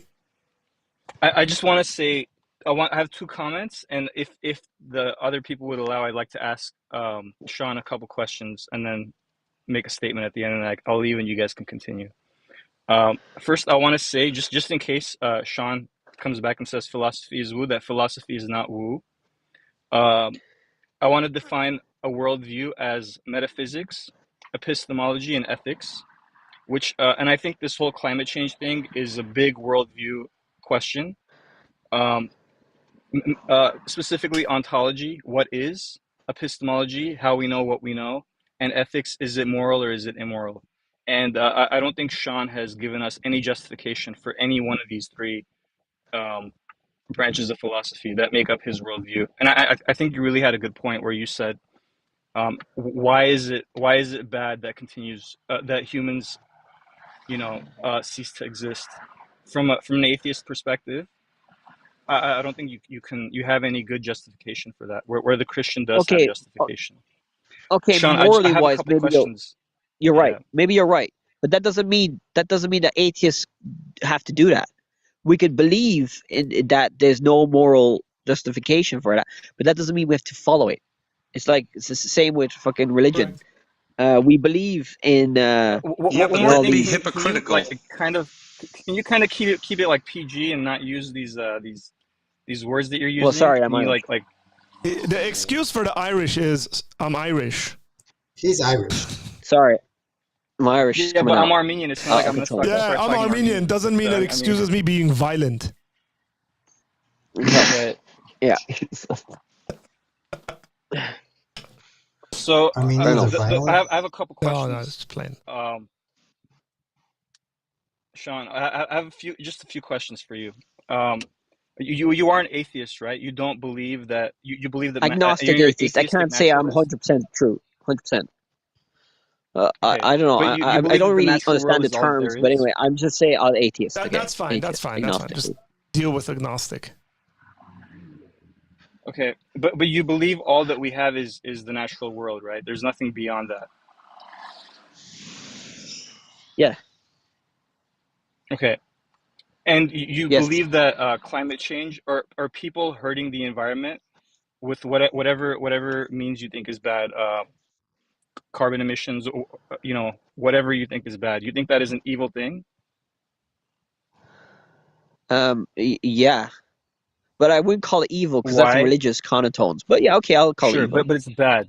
Well, Or ignorance. okay, Most so of it what do you is want to due call to it? ignorance, I think. Ignorance and greed mainly. It's the cause of it. And you think that's a bad thing? Climate change and the other problems that I've talked about, yeah, it's bad, yeah. But why is it bad? Oh, you're talking about in a philosophical, moral way of an atheist. I don't get that. Can you explain to me why, in moral terms, why an atheist would not care about this? I don't get it. I'm not that Oh, wait. philosophically I'm aware. not saying that atheists aren't moral or they can't be moral. There are some atheists who are much more moral than a bunch of Christians that I know. I'm not saying that at all. I'm only asking from an atheist, from the worldview of an atheist, and I define worldview as what is what. I mean, I'm hoping you think the external world is real, right? Like we're all separate. Yeah, if he didn't think so, he wouldn't care about the climate so much. Right. Okay. I'm assuming that's what he believes. Yeah. Say that So, again. Sorry. and you made a bunch You of talked knowledge about claims spiritual world. earlier. No, I'm talking about. I mean, we can even speak colloquially. Why is that? Why is it bad? Why is climate? Why is humans, um, you know, doing these things that are bad for the climate? Why are these things bad? From your Because then there'll worldview, be from your less perspective. humans. Because there'll be Right. less Right. humans in the future, and people would I die younger in a bad way. Yeah, I understand. What I'm trying to find out is why is that a bad thing? Like, why is humans not existing bad?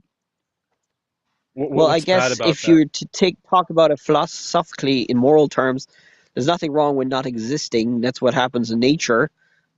Most things in life will die, but humans like to live in this planet. We like to live. I think most humans, even atheists, psychopaths, want to live. So that's a evolutionary Hey, thing as by the way, well. you're the one who put Evolutionary atheist and and social. psychopath next to each other, not me. Uh, Just saying. Just want to point that out. I don't want to I don't want downplay You to. can be climate I don't religious want to like change, get that but too. accused. I don't want to get accused in the future of something like, "Hey, that Apologia Center, that guy's channel, he said atheist psychopaths." What you meant is all people, atheists slash psychopaths slash Christians, want to They all want to live. live. Yeah. Yeah. I want to Sean, downplay but I have another climate question. change as much. Why do you have this innate desire to live? Why Ooh. do you have that desire? Why do you think that is Because life a fear good of thing? death. Most humans probably fear death, and they don't want to. They don't want to. I don't know. Most evolutionary wise, probably humans. That's why we invented religion because we fear death. And That's a atheists are conclusion. probably more Ah, That's a crazy. I don't conclusion you think got to we They're argue more for. invented, crazy. you know? Yeah, that's a See, conclusion you now got to you, argue. Atheists are more mad. Maybe atheists are more mad, so they figured out that life is meaningless, but we Uh-huh. can find meaning in it, even if it's meaningless. Still find meaning in a meaningless world, I think. Hey, That's You know, Sean, that's there's sorry, no, contradictory. but Sean, that's can I ask you a just question? okay. Okay, if I said something like in passing, just a comment, like atheists are sissies, that's why they invented atheism. Or like, we invented atheism because we're chickens, like sissies. We don't want to deal with our own problems. Would that be fair? Sorry. Humans have ideas because we're smarter than other animals. Correct. So we think about these things, atheism, religion, and all that, and Mm-hmm. philosophy and morals and all that. But all of it in the end is just meaningless in the big picture of the universe. Well, to not really, because in our selfish way, selfish gene, we have to think about it, or else we'll die. I don't know. If we didn't care about anything, we'd die. Correct. But Sean, you realize that's let me what argue Carl with was that. talking No, about when we said the are not world. simply smarter. We have a conscience. We have a conscience. Well, I don't even know if consciousness is even we true have in the this. scientific way. No, but it is. No, because the fact that you Well, some yourself scientists would as say a no. human being are able to, in your head, differentiate between good and bad, right and wrong in your head, even sometimes wrongly, but if you are able to think about these things, that it means that there is an objective worldview out there that is bestowed upon us by a realm that is not Yeah, but perceivable to us. It is not okay, fair something enough. of it is not an evolutionary product. It is not some sort of chemicals in your body that are creating those things in yourself. It is So what's much causing, what's higher creating it than then? the The material. gods, the spirits, the spiritual No, world? Is that what you're trying to say? no, it comes, yes, it comes from God. Because God, Well, I as a disagree with that. creator, he has also, and well, I mean, disagrry with that, but how do So you you're saying that all disprove atheists that? have Because spirits in them God, and they don't believe it? I'm so sorry, Sean, man. Just look, just listen, conversationally. Oh, no, hang on. Just conversationally, Sean. Let me just give you a couple of pointers, okay? I don't know if you've ever seen that woman who interviews Jordan Peterson and keeps interjecting and saying, "What you're saying is this," and then he's not saying that. It's really funny, actually. If you haven't seen it, go watch it. Just instead of accusing someone of saying whatever it is that you think they're saying, you might want to say, like, "Is this what you're saying?" Not what you're Okay. saying is this, because clearly that's not what they're saying to me. Right? Okay. Just a little pointer. Oh, thanks. So you're basically saying that we all have God, the environment. Is that what you're trying to say? We're all going to heaven, so what's the point? no, that's not what I'm saying. I'm saying that Is that what you're you trying? as a human being are made in the image of God. You are made in the image of God. That's why you are able to do these things. You are able to, through your consciousness, you are able to think about these things. If you're living in a meaning or Okay. overpopulation or wildlife, etc., when you have that comes from a certain moral worldview. It comes from your consciousness, which in itself is supposed to be objective. And since you are made in the image of God, you are supposed to, well, not forced to, but supposed to follow that worldview to its final conclusion. And because you are living in a fallen, You mean the sinful religious? world where, of course, climate change abounds and bad human beings, sinful human beings. This is why these things come into your mind. You start to think about these things. And the fact of the matter is that this is a passing world. This material world is finite, but your soul is not. Hence why this is this Uh, is at the very core of the Christian belief that we have to return ourselves in the afterlife. We have to return to the place that we are actually supposed to be in. Wait, so you're saying that we should not worry too much about climate change and stuff because we're going to heaven? Is that what you're trying to say? Or hell, mainly? All the No, atheists go to this hell. is not what I'm saying. No. No, I think that we should worry about these things, but in the correct way. Because when you talk I about think these you're What's too your data, way then? extreme, Carl. these data What's the come solution from Sean. the then? What's the same solution? people that Sorry, push guys. down. I'm so sorry because just because Jason is a more soft-spoken guy, so I'm gonna stop you guys and let him talk. Jason, go ahead, brother.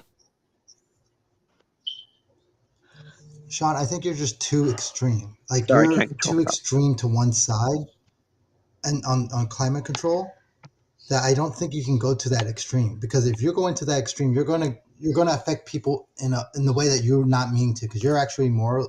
You seems like you have a moral conscience. Seems like morally you want to do the right thing. But if you go to one side to extreme, then you're just going to do the exact same thing that you're saying that we're currently doing right now. You can't go too morally extreme on Case climate in change. point. You can work towards resolving climate change, but you can't you just can't go that far extreme, because then you become like a robot. Like, you know how we hear about AI and they're just like, okay, we'll just eliminate all humanity. That's pretty much the solution. And like, it needs to be done in a way like currently. I think climate change has come up, and it's coming to the point where like, people are starting to realize it, and people are starting to actually trying to work towards finding a solution towards it, whether it's electric cars or all this other stuff that they're doing. But like at the same time, we also know that the second law of thermodynamics means that the Earth is continuously dying, whether we like it or not, and eventually the Earth is going to come to an end. So you can't always blame climate change just on humanity. It also is just the second law of thermodynamics and what's going to The eventually road, happen too. yeah, the road That's to really all hell I is have to say. paved by good intentions.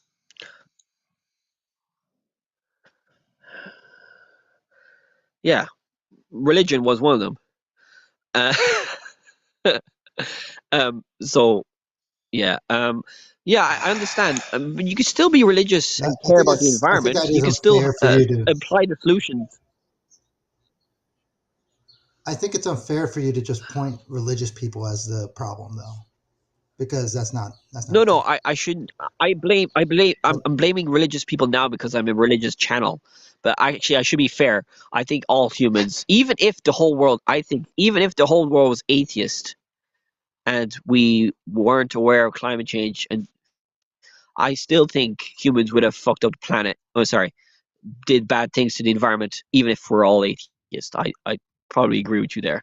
But religion, in our current history, Yes, religion had a more they're in a influence on the fallen world. world that's already passing away.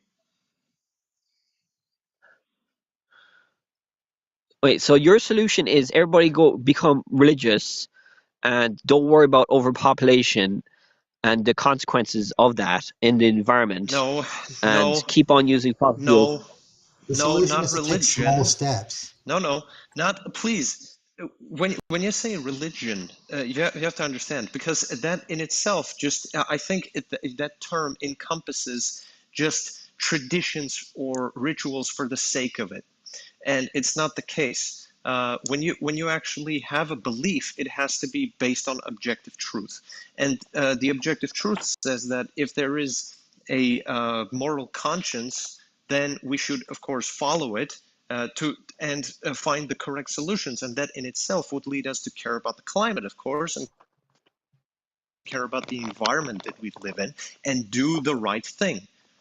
And that does not mean, and when you say that we should impose all of these laws, we should create, these conditions so that, the climate just, would get better, it's not going to happen. The kind of control you're trying to attempt is just not possible. It's not feasible. And again, as I So what's said, your the road solution? to hell is paved by good intentions. When people say that, when the lefties say in the United States, when the young leftists say that, oh, communism is actually good, and we just haven't tried the correct one yet. We just haven't done it right. Like Bernie Sanders says, democratic socialism. It's nonsense. It's never going to happen. And that's the kind, and Okay, so what's your because solution then? absolute power corrupts absolutely. Well, the religion My, religion in history has most power, and they sure. fucked up too. So The solution is to actually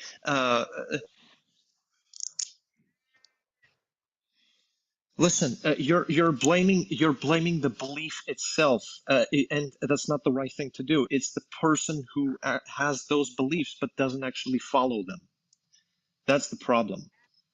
That's when you have the Crusades. That's when you have atrocious things happening in its name. But it so what does would not. It doesn't what mean in that your the point in ideology your itself or the belief in itself is wrong. okay, fair enough. In your worldview, what would be the solutions to the problems I've told you? I already told Look, you. It would be the to thing, actually no, objectively observe the problems, and of course, I'd say find the solutions that would not create a dystopian hellscape in the end. Just when it Such comes to as? doing more solar panels, we and driving electric cars, etc. If those things were to happen without some elite people eventually creating this sort of totalitarian regime by using those tools, then we can probably talk about it. But it's not going to happen. We have to actually observe what's the issue exactly. We have to impose, well, I'd say use sanctions on the Chinese government. Tell the Indian government to actually go and collect all of those islands of garbage from their seas. Stop the Yeah, I agree with you poachers. there. Stop the corrupt governments in Africa. But that's not what they're doing. They bring in a kid who has a mental disorder. Frankly, they bring in a kid to lecture all of us how to live, and then they make her into a celebrity. Well, Joan of Arc did Oh, it that too, one so. kid. Come on, bro. Don't say stuff like that. Joan of Arc? You don't believe her? What about her? Well, she was a saint, and she did a lot of cool things. Okay, so I think probably all exaggerated. Should we, yeah, switch this I don't know. topic? Like, I think there's a big difference between somebody thinking like they have a call on their life from God and then going and doing X, Y, and Z, versus someone else who is legitimately things that they are. Whatever. I don't want to even take this conversation there. So I'm gonna stop myself. Jerome will get mad at me. So I knew it is gonna go into that area. Look, Jerome got mad at me too. Sean, there's a number of things that you seem to think that we agree with you, and my thing is we don't have to agree with you. Yeah, you don't have to agree with me, but you can still solve climate change in your own way. I don't think there is an issue as climate change. So you think there's no need for a solution? I am unconvinced by that conclusion. Okay, I'll try and convince you then. Okay. No. Climate change. Look, you're just gonna tell me a bunch of stuff you've already said. Okay. No. I'm going to tell you the science of the climate and weather. You don't have enough data to convince me. Okay, what is your doubts on climate change? My doubts is if you got a graph that shows me, if you had a graph that showed me the last 2,000 years of the world's climate and the cycles it's gone through, and whether it is actually record heat we're living in or whatever like that, then I could start having a conversation. You don't. Well, yeah, there's the hockey stick. There's the hockey stick graph. Michael Mann done it. You have a graph that's 100 some odd years old. That's it. No. That hockey stick graph that you see. Okay, let me speak. There's the hockey stick graph that everybody criticizes. The climate change deniers criticize. Is that Joe Biden's election night? I don't know what you're talking about. Okay, climate scientists look up glaciers. They drill down to the glaciers and they measure the CO2 in the layers, and that could go all the way back to 800,000 years. Okay. The climate has been going up and down every 100,000 years. I think 20 to 100,000 years, ice ages, and we're now we're going into an ice age. In the next 10,000 years, we're going into an ice age. Excellent. Yes, it might, but the climate change might delay it. Hey, you know what? It seems to me. It just seems to me. Sean, hang on. It just seems to me. Bring back the mammoths. Hang on. It just seems to me, just a little bit, that there might be some kind of a design to this planet where it kind of adjusts itself like a thermostat. Yes, the plants change the climate. In the past, there was way more CO2 in the dinosaur era. Okay, when fossil fuels were created, plants absorbed that fossil fuel, that CO2, and created gas, oil, and all that, fossil fuels. And then when humans came along, nature created humans, we came along and decided to use it because it's very useful and it's energy. That's why we have 8 billion humans in this planet, mainly. But the consequences of that is that the climate is increasing. Look, we have 8 billion people on the planet because we have better medicine. We have people have learned to shower and clean themselves and have the ability to actually do those things. We medicine can deliver relies babies on better. Most of pharmaceuticals rely on fossil fuels. 50%, maybe more, of pharmaceuticals relies on oil, plastic. What else? The cars. So we should get rid of the. What you should? Are you saying that we should get rid of like the medical industry? No, we can change it, but it's going to be hard. glass, hemp. We can use It hemp. seems to me that We the can use world you're presenting wood. is more of a look. Let me put it this way, okay? Maybe this might be my final thought on this subject. Is if I were given the choice between the world that you're giving me, possibly, and in a world in which, like, we're gonna face some kind of a dystopian future. Not a dystopian, apocalyptic future in regards to nature. I'll take the apocalyptic stuff all the time. Wait, so you agree with me that there's going to be bad consequences to climate change, yeah? No, I agree. If I agree that if I were to agree with you, it would be hell, and I would rather like be burned by the sun. So you'd rather be in denial than face the truth. I'm just saying if you're right, and I just live my life and eat my steaks and drive my car, and then just get like consumed by the sun, it's a better future than the one you're presenting. But you know we're only gonna die from the sun in like 1 billion years. No, or something, whatever. So we don't have Let's to worry just about that. whatever. It's a massive cool down, and I turn into icicle. I don't care. What I'm saying is, what you're presenting is in no way remotely close to it even being better. You're telling me to go back and live in the 1700s.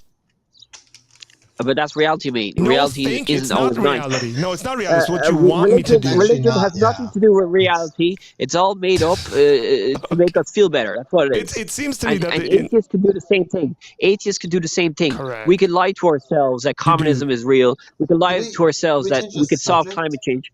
Atheists do it as well. Yeah, I just don't know how that kind of answers anything here. You can live in reality. Reality is not always nice, but you could also live. That's how humans survive. Actually, I agree with you. That's why humans invented religion, because it makes them cope with reality. Because reality is not nice, so they invent stuff to make them cope. Because denial is actually an evolutionary benefit. No, Sean, it's not an invention. It comes from, again, as I said, consciousness and the moral worldview that we have, innately speaking, and it's not to cope. It's not some kind of crutch. It is because, and after the fall, frankly, when people were rediscovering the world that they were living in, they did not know what would happen after death. And they were trying to find the answers.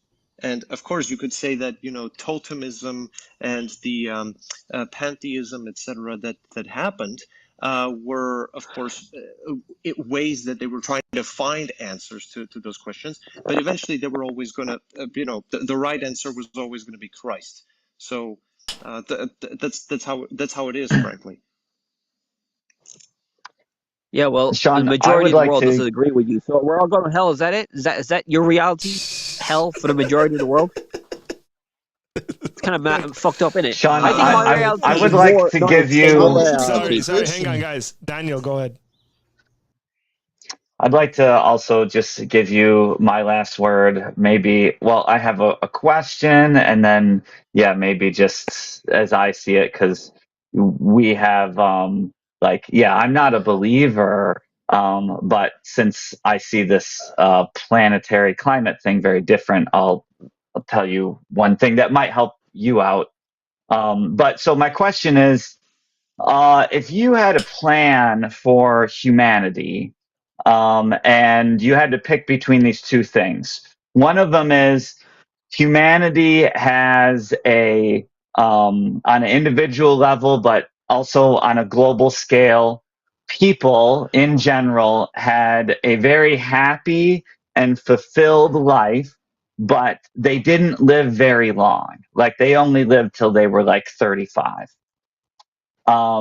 Or your second option is people get a very mediocre life that has almost no moments of happiness, but they live really long. Everybody lives 300 years. Which world do you think, if you could wave a magic wand, which world would be better? This has nothing to do with climate change and all that, but okay. Okay. If the 30-year-old life was really, really good, then maybe I'll choose that. Yeah. Okay, great. No, it just But I helps don't me know understand what has like this to do where with you're coming climate from. change and stuff. I can tell you later, maybe, but it seems really relevant to me. Helps me Daniel, understand where you're coming from. Can I continue that analogy, Daniel? Sure. So given that it's that 30-year kind of better life rather than that long life that just kind of sucks, I say drive your trucks, eat your steaks, and it's going to burn. Enjoy it. And nobody can tell me what I'm saying is wrong. Nobody can tell me what I'm saying is wrong. Because it's the shorter life that's better. Yeah, the only reason you agree with that is because you know you probably go to heaven afterwards. No, I'm not even concluding that. Like, literally. If you're an atheist, that should be your option. You would rather destroy the planet and enjoy it than doing a few sacrifices. Correct, actually, because nobody's judgment. A lot of the solutions are actually going to be better for our lifestyle than bad. I'm sorry to say, eating less meat, doing all this like air pollution, reducing air pollution is actually better for our lifestyle. A lot of solutions for climate change and the other problems is actually better for our lifestyle. So, but you're basically saying just don't care about that and just live until you're 30. Hey, as someone who was born and lived somewhat under totalitarianism, and then as having parents who lived under totalitarianism, I never trust anybody who's in authority who tells me it's going to be better for you. Well, you believe in an imaginary authority in heaven. No, I'm not going to take that bait because I'm smarter than that. But why do you have to be so extreme on this? Why can't you just like? Well, religious people are extreme when they believe in an imaginary king in heaven. They kind of we're not being extreme. Jason, hang on. I'm playing it on your level. Okay. See, notice that you're not actually addressing what I said, and it just turns into you saying some kind of a comment about religious people. And I'm just not going to react to that. Sorry. Right? I frankly don't care. I'm just saying, even if I wasn't religious, and there was a time in my life where I wasn't religious, right? And part of the reason why I became religious was thinking through this and saying, what's the whole point of this? Like, why not eat, drink, and be merry, for tomorrow we all die? And if I'm going to eat it up and destroy the planet, who's going to be left to judge me? And frankly, why do I even give a damn as to someone's going to judge me 200 years from now when they're dying in their little huts because of what I did? I don't exist anymore, so who cares? Wait, so religion made you change? No. You changed. You're not you were like this. Religion changed you because you were too ignorant. You were too egotistical when you were an atheist. So not everybody that is atheist. You're the guy who said that you're the guy who says you're a hypocrite. I didn't say I'm a hypocrite, and I have no issue saying I was egotistical. Yeah, everybody's a hypocrite in some ways. I'm a lot more loving and caring and forgiving and all that stuff. Yes, I changed. Whoop-de-doo. Okay, but you're basically nobody can you judge were a me. bad atheist. You were a bad atheist. You didn't care about anything. So the solution for you was to go to religion. No. You're concluding I was a bad atheist. That's a moral well, basically conclusion. You're saying that you had no care in the future. You had no care about other people because you thought it was meaningless. So then you said, religion could solve that. But you could also use atheism to solve that too. There's philosophies in atheism. There's humanism. There's Buddhism. I've read them all. Loads of other ideas out there that can make lives better. I've read them all. And you can Humanism leads to destruction. Brother, the best you can do is utilitarianism. That's about it. Okay, whatever that means. Yeah, do that. Go look it up because I've read those guys. I know Sean. I'm just saying that religious people can solve climate change, and maybe so, the solutions but we don't are out there. have to. Stop using religious people. Maybe we can. Maybe I have a magic wand as a religious person to solve the climate issue. Even if I had it, I don't have to do it. Yeah, but would you? Would you do it? Only because I'm religious. You don't believe in it. If I was an atheist, I wouldn't. I'd eat my steak.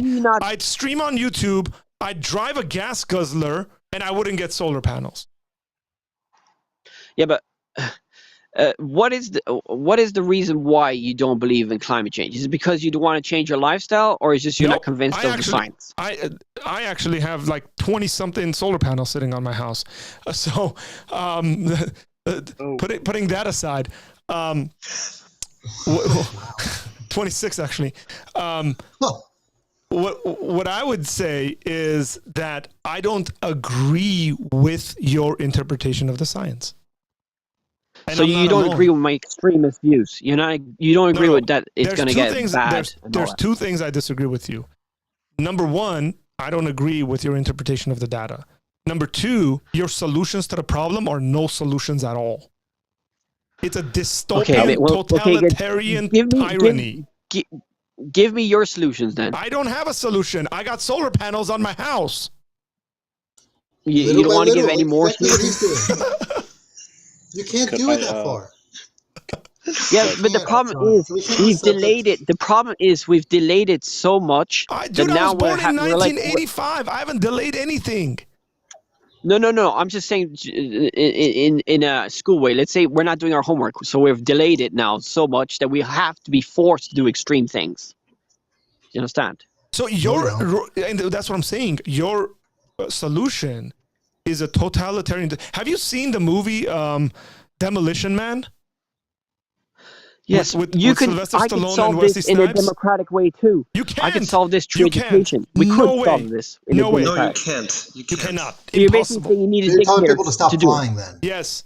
Yes, So you need a totalitarian system to force people not to have enough kids. Would you rather have to a eat what they want Christian to eat. dictator or an atheist dictator? Who would you rather let do it? A Christian dictator like No God? dictator. What? No dictator at all. No dictator, my friend. No dictator. You know, but Well, because I got this to say to dictators.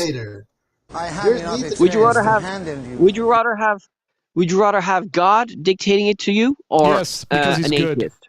God. Yes. So Yes, Why God. would if I God trust an told you to atheist? solve climate, if God told you to solve climate change and all that, would you do it? Yes. Yes. Yeah, okay, but you won't follow the science, huh? You wouldn't follow the science. An No, atheist because scientist. the science is not an all-knowing being, and the scientist is not an all-knowing being, especially considering that there are many scientists who disagree on this subject. Yeah, but the majority of them agree with it. That's not true. So, Now you're just making stuff up. out of curiosity, No, Sean, Sorry. let me Hey, say my hey, second hey. thing. Guys, hang on. Sorry. What are you doing? Wait. This is serious, guys. This is serious. So Deo has been in the chat. He hasn't said anything. He's been like the super chillest, calmest guy. Deo, introduce yourself, brother. Who you are in the chat, and because I also want to throw a little graphic up there for you. And what does Deo stand for? It's just a JoJo's Bizarre Adventure reference. I have no idea what that is, bro. Anime. Oh, say it again. Say it again. I got to look this up. JoJo's Bizarre Adventure. JoJo's Bizarre Adventure. Okay, go ahead, bro. It's your turn. We're all gonna shut up. Okay, Sean, I had a question for you, and I also had a question for I guess the after that. So Sean, you first. I wanted to know is so just a quick. Let me get a quick, brief overview of your solution to climate change, just out of curiosity. Just like you could just compress it and just make it simple, because I have looked into this just a little bit, and I just wanted to know what you got, at least as far as this goes. I think you could just summarize the top 5 solutions are probably reducing our animal product consumption, reducing our fossil fuel use, which is everything basically. What else? Stop deforestation, stop overfishing, and basically reducing all our fossil fuel use. So basically, if we reduce all fossil fuels, well, then we'll replace the fossil fuels with renewable energy. But even renewable energy isn't that great neither. It takes a lot of natural resources that are not very eco-friendly to make. Most of the renewable energy now is made with coal, so that's not the best neither. But in the future, we'll be able to do it with I don't know, electricity, hopefully, like through nuclear like and renewables like wind and solar. Doesn't solar not solar? Doesn't wind kill a bunch of the birds? It does, but it's Okay. probably less I than mean, the pollution caused by the uranium coming out of coal and the smoke killing 9 million people die from smoke in cities a year. So That sounds like a weird stat, bro. okay. I So, just like that. Just sounds like it's obtuse. Okay, wait. You said 9 million people you in said 9 cities million die because people of die smoke. a year. That just sounds really yeah, weird, man. well, they die younger. Their life Sounds expectancy is like a reduced. I solution to heard in one of India. Sorry, hey, Dio, so go ahead. What? another Dio, go ahead. solution This is in your serious. worldview. Dio was asking Sean, I questions, don't guys. I Why, want to to kill respect that. people? I'm trying to save people here. Sean, I don't think you've like thought this through to its like logical conclusion, because I don't think you realize like what it would take to achieve that. Like I don't know if you knew, but I like know there'll be a lot of sacrifices to made lifestyle wise. It'll be reduction The, in our the standard of no, living. economy It'll be crash. much more. That's why nobody has not done even anything talking. about it since the beginning, because we know that the solutions are not going to be fun. Sean, I'm not even talking about that. Like Just saying, you're like talking when about you look at extreme the world, inflation.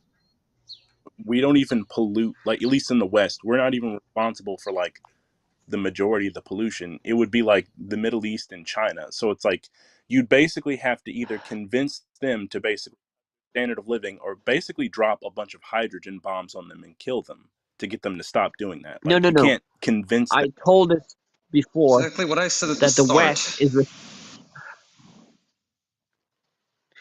sorry. Like how The are Which we is why West going is to it's extreme. responsible for 70% of this greenhouse gas no, emissions historically. Now we're probably less because our economy is being deindustrialized. All our our consumption is being created abroad because we've exported through capitalism, through Republican policies mainly, to export it to cheaper labor, which have reduced regulation on environmental stuff.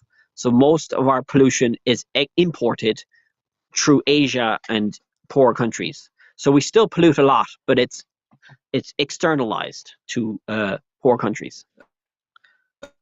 Uh, 80%. Sean, I disagree. It's not Republicans who've done that. If you remember, Trump was actually trying to Yeah, refocus it was the Nixon. It economy was and Nixon who actually opened China try to to capitalism. produce products that are American based. American based. He did not want to be so dependent on the Chinese market. Yeah, but who started it in the first place? It was a That's a Republican, Republican Nixon. who did that. Yeah, he opened That's a China to fallacy, by the capitalism. way. That's a fallacy. So, Yeah, well, Sean, we if you were buy in all our charge of the crap from world, China. how would you Thank end you, No, no, it's just capitalism. fallacious. It's a fallacious sort of thinking, saying like who started it. That's the equivalent of me Okay. saying all Democrats are racists and they want slaves because the party in the South was Democrats. What I'm pointing Can I out say is, something? yeah, but let me finish this thought. What I'm saying is that that it's a fallacious argument to say who started it. So what? Who started it? Go ahead. Well, we have to blame Yeah, human. We because I can't gotta blame go God in a because sec, he doesn't. but He's not real. Okay, my Daniel, go final ahead. thought for you, Yeah. Sean, and I think I'm the type of person who's thought about this a lot. And I can tell that you, Sean, that you care about this topic a lot. My suggestion, take it or leave it, and I'll listen later to see what you guys think of this, but you might have more luck if you focus instead on climate change, but on like a specific type of pollution. And the reason I say that is most people can get together on the idea that we need to reduce like chemicals getting into water supplies, chemicals that are formed from industrial waste and disposing of them properly and not into water systems. I'm just suggesting that if you focus on something more specific, and I do tend to think a lot of people can get behind a specific type of pollution reduction, like hazardous chemicals. That's just, a suggestion in terms of working together with more people. More people can kind of get behind reducing toxic chemical in water supplies and landfills and stuff. I agree. I don't know anybody who goes, yes, for toxic chemicals, let's kill the rivers and the fish and our babies. Like, I don't care how Republican. I don't care how Republican they are. Yeah, I was thinking like either that or like personally, I felt like, you know, at least I feel like it would be a more efficient use of our time to, like, you know, find a cost-effective way to basically make ocean water drinkable than, you know, like, say, worrying about, like, you know, say the climate. The reality is, it's like, we're not, unless you're prepared to just like wipe out people who, you know, want to industrialize and improve their standard of living, like what's going to happen is the population is probably going to grow. So you're to just find more, well, cost-effective ways to produce the resources necessary to support their life. Correct. Yeah. I think that's a strong point. So basically, look, and everybody would be for that. Like, again, I don't, like, all the religious people I know, and from all over, like, even the most capitalistic sort of religious person is gonna say, hey, wait, is that gonna, like, let's just say, like, we're gonna come up with a device that's gonna clean the oceans or something, right? And it's like, wait, that's gonna create industry, it's good for the planet, like, it's gonna do this, this, and that. Yes, it is. Cool, man, let's do it, like, now, right? That's generally gonna be the response from people. Yeah, but the problem is we don't have currently the solutions to fossil fuels because they're so powerful, fossil fuels, that renewables, I think renewable and nuclear energy are not going to be able to solve it on time. That's why I think we have to reduce our energy demand as well through insulation or less travel and all that. But while we wait for the renewables to replace fossil fuels, which I think might not happen. So, by the way, what about the this whole thing about the way we get our batteries for our cars and stuff like that being extremely harmful? It's like, yeah, that's polluting as well. Use a lot of water. But it's also like, yeah, but it's also like the people that are making it or mining it, and the conditions. Yeah, it's bad for. Yeah, so everything we do has environmental impact. Even the. Well, that's a truism, bro. That's like, duh. Yeah, I mean, yeah, I mean, obviously, whatever. Let's say everybody was a sustainable person, like not polluting at all, we would still have an environmental impact because we eat this food. This is why the logical conclusion to this is some of those nutty environmental activists who think human beings should disappear from the face of the planet. No, we can just control the population, have it in a sustainable population. How are you going to control the population? Oh. Dude, listen to yourself. You do listen to yourself saying, let's control the population. You don't have to force people to abort. You can educate them, and they'll do their own choices. Bro, I'm very educated, and I think we should have a bunch of kids. Okay, then what if... Sean, you have and I'm having kids. Yeah, like, I'm educated, I know this stuff, and I want to continue having kids.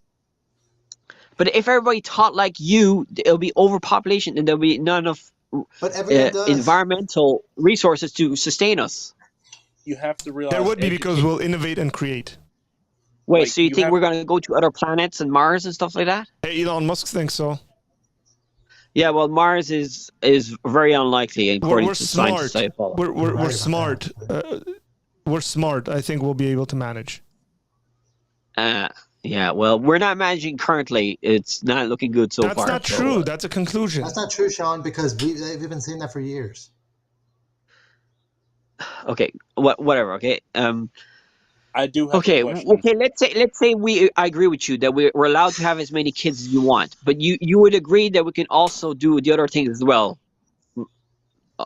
reducing our energy and I'm all good. Look, dude, I'm all good with that stuff. Like, I actually, here's what I would say: if a Christian person is going to take the opening chapters of the book of Genesis in the Bible seriously, the wording there is extremely important. Okay, the wording in the book of Genesis says God gives human beings, paraphrasing here, God gives human beings the planet and says, have dominion over it and subdue it. And the language there is one of stewardship. Is about being a good steward. It's about caring. It's like, think about it in the sense of like renting. So yes, I think Christians specifically should be stewarding the planet well, because at the end of the day, we have since the beginning lived on the backs of animals and lived on the backs of the planet. And we ought to appreciate that. Any agricultural society you see, any society where it's in that context, values and has valued historically animals, has valued the land, has cared for it, right? Like, would I rather have an Old Testament system of farming or a modern system of farming? The Old Testament actually teaches you that you are to rest the land.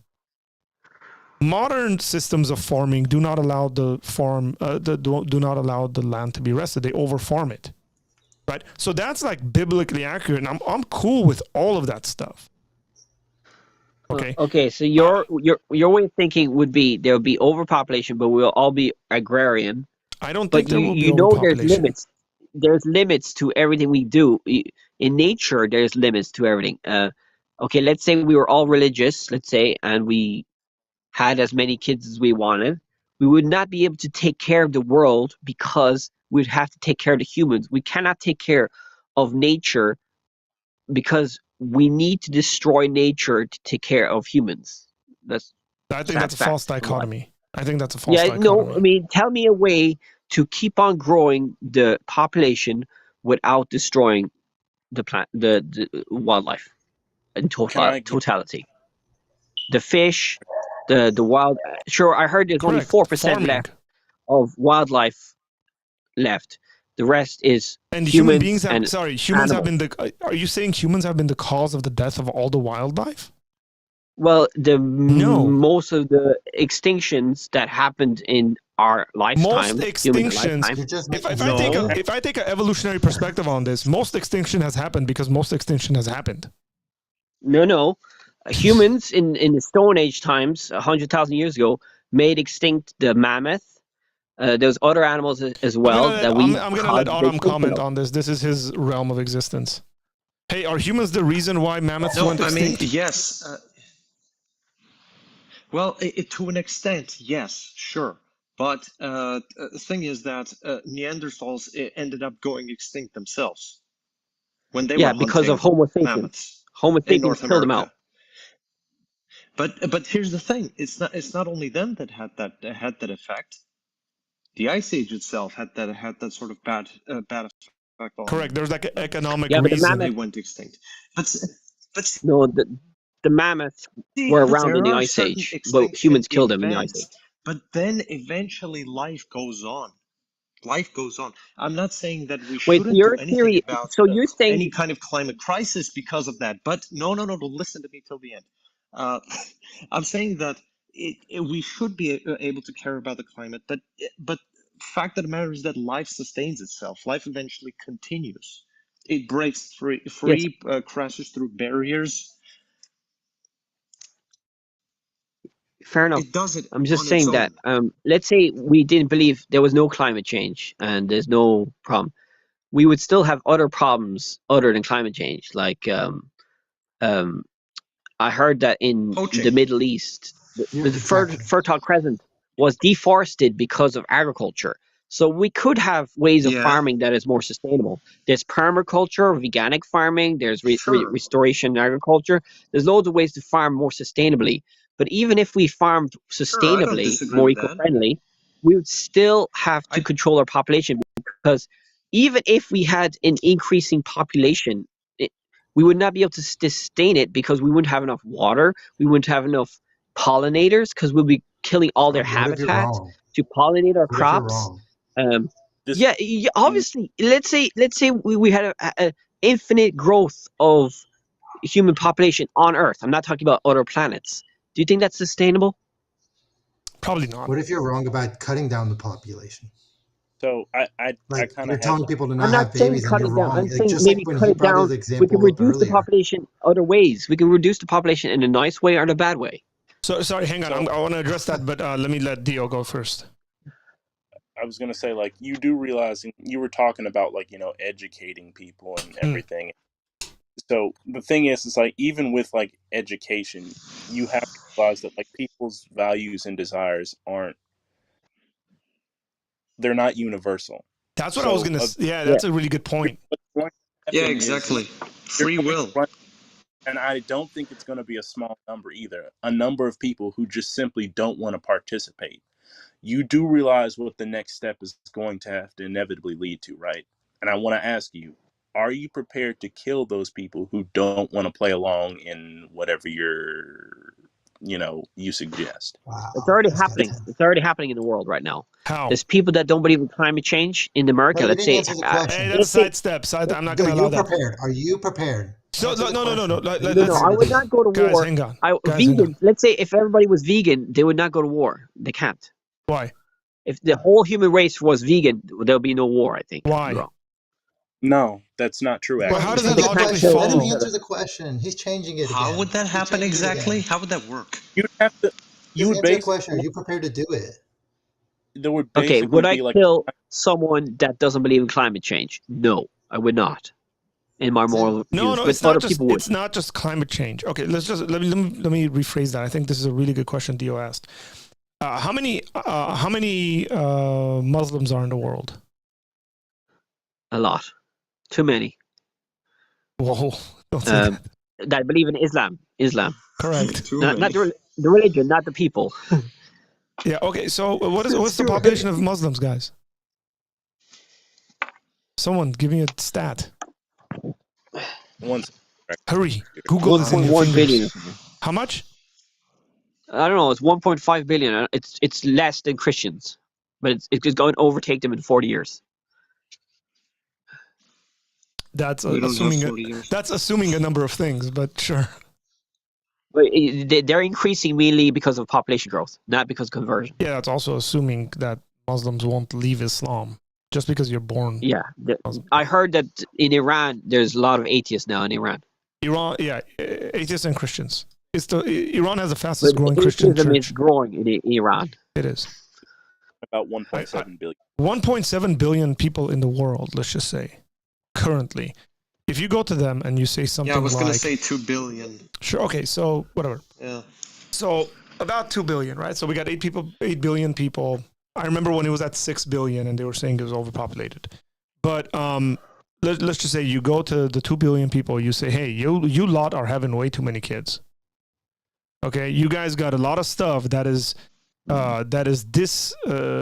brings a disadvantage to the planet.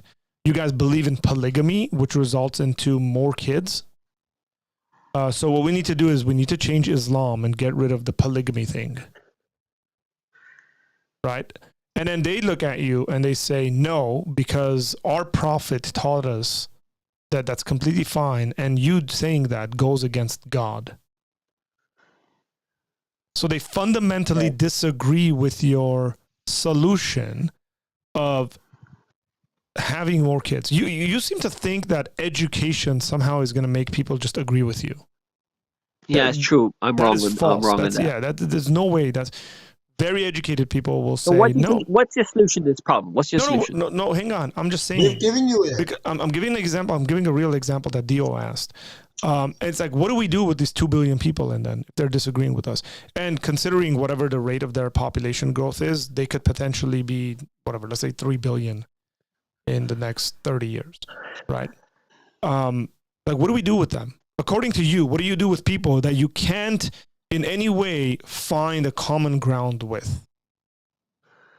Well, if education doesn't convince them, if climate change through famine and drought and all that doesn't convince them, then there's no hope.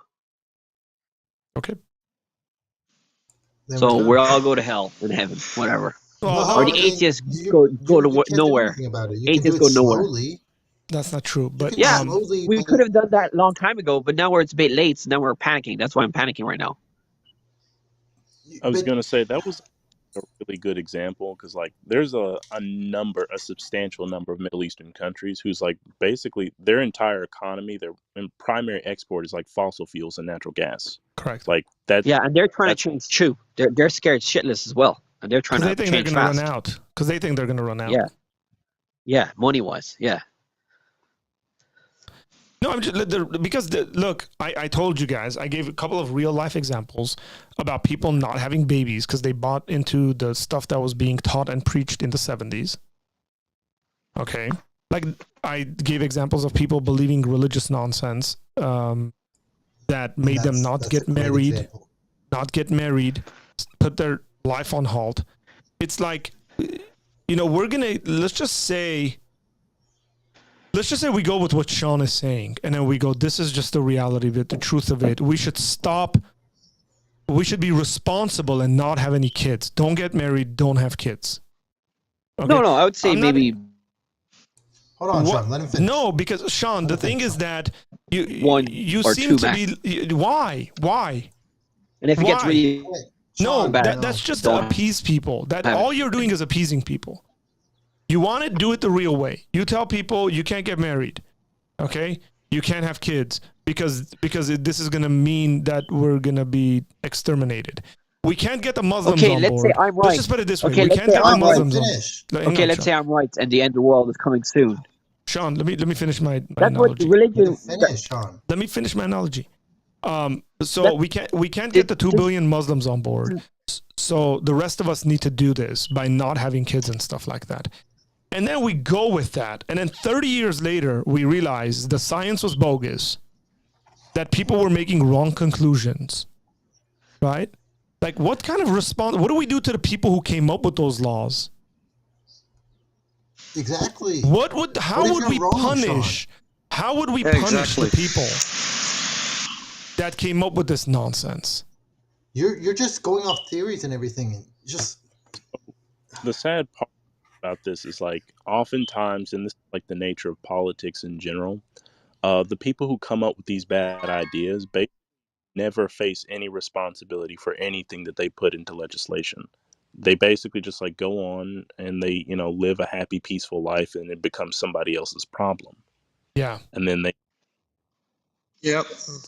and that's my issue, because like those people are right in front of your screen nowadays. Yeah, well, that's the thing, right? Like, it's like, let's just say some politician passes laws that impact us a certain way. It's like, and then it impacts us really, really negatively. I mean, the actual person who's just living their day-to-day life, trying to be a decent human, trying to live their life actually considering all the stuff that Sean's bringing up. Okay? It's the person who went and paid $8 more to get eco-friendly. Let's just say, forget that stuff. Let's just say it's the person who went and paid $8 more and bought eco-friendly lights or something like that, or smoke sensors, whatever else I was out there. I live in California. A lot of this stuff, I don't even have a choice over it. Okay? Like, you have to do it this way. And then we figure out a number of years later, these people drove me into poverty over their nonsense while they're sitting in their mansions not caring a bit. Should we not punish those people? Are they not going to be held responsible? What do we do with the scientists who gave the bogus data? Let's just assume that we figure out that the scientists were bribed to come up with this data. Wait, so you're saying that climate change could be a conspiracy by the elite? I'm not saying that. Let's just, control the population. So, do you really think that there aren't people out there who are, for their sake and selfishness and the billions of dollars they can possibly make, messing around with scientific data? Yeah, I think that's possible. And I think bribing it's people to say certain things? Anti-climate change side that's doing that. The fuel industry has done that a lot. Oh, it very much is. It is. So Sean, let's change the subject. Well, the fuel industry has lied about. I agree. Let's change the subject. Actually. Yeah, the smoking indry's lied about plenty of stuff too. I actually wanted to ask. Let's talk about why you're not a Christian. Let's talk about that stuff. Because this conversation has gone for over an hour, And obviously, you're not budging. Hey, Yeah. sorry, guys, hang on, dudes. Sorry, I'm not trying to be rude here. My show, okay. Sean's. This is not the first time Sean's called in. By the way, we've had conversations with Sean previously about Christianity specifically. Okay, and arguments for and against and stuff like that. So just please, he called. He thinks religious people can actually solve this issue. That's what his initial premise was. His initial premise was that religious people can solve this issue. Oh, well, then let's talk about that. I genuinely disagree with that. Go ahead.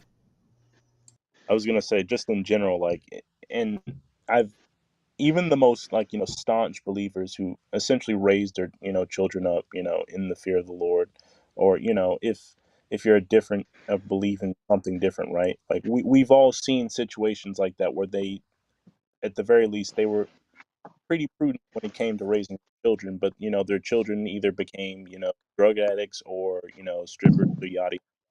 You can lead a horse to water, but you can't make it drink. Sure. And that's like, you can't, like, let's say we basically put, like, climate change in people's belief system, right, per se. Like, even if like every parent makes sure to put that on every child and instill it into them, what's going to, like, values are going to be different. Children will eventually, some of them will eventually rebel. It's like, so what do you do with children? Correct. So Dio, would you classify yourself as a Christian, agnostic, atheist? Where are you coming from? So I'm kind of, I mean, hard to say, I guess. Like, I have a Christian-rooted belief, but I even acknowledge, the God of the Bible as God. I just because there are certain things that I just haven't, like, settled with myself. I can't earnestly just, like, just say, hey, Christian, but, like, I don't have, like, a personal Christian worldview, like, on a number of disingenuous. Yeah, no, that makes sense. I just because this, at the end of the day, this comes down to a worldview. I think Carl was trying to communicate that when he called in. I think it's very important because people's worldviews are going to dictate their, like he said, metaphysics, epistemology, and ethics. Okay, like, I get why Sean's so concerned, and I get why Sean's even panicking over this issue. Like, that makes sense to me. But there's a number of things that I disagree with his worldview. I don't think he actually has a right to force on my worldview portions of his worldview, say the kind of freaking out of it. I'll tell you, let me put it this way. I think God is in control. I think that God has also created the planet in a way where if it gets too bad, it readjusts itself, like I said, like a thermostat. So if it gets too hot, it's going to cool down. If it gets too cold, it's going to heat up. And I think there's design and order in the universe. That's very clear. There's design and order. We can disagree as to the origin or the reason why there's design and order, but we can't disagree on there is design and order as to the functioning of things. Things work very, very well for our existence. And given these things, I'm not going to freak out or interact or respond to it the way he is. I think his panic is actually coming from his idea that this is all we have. And that and being also convinced that the science is showing that we're going to go extinct or whatever like that. There's a number of points of disagreement here.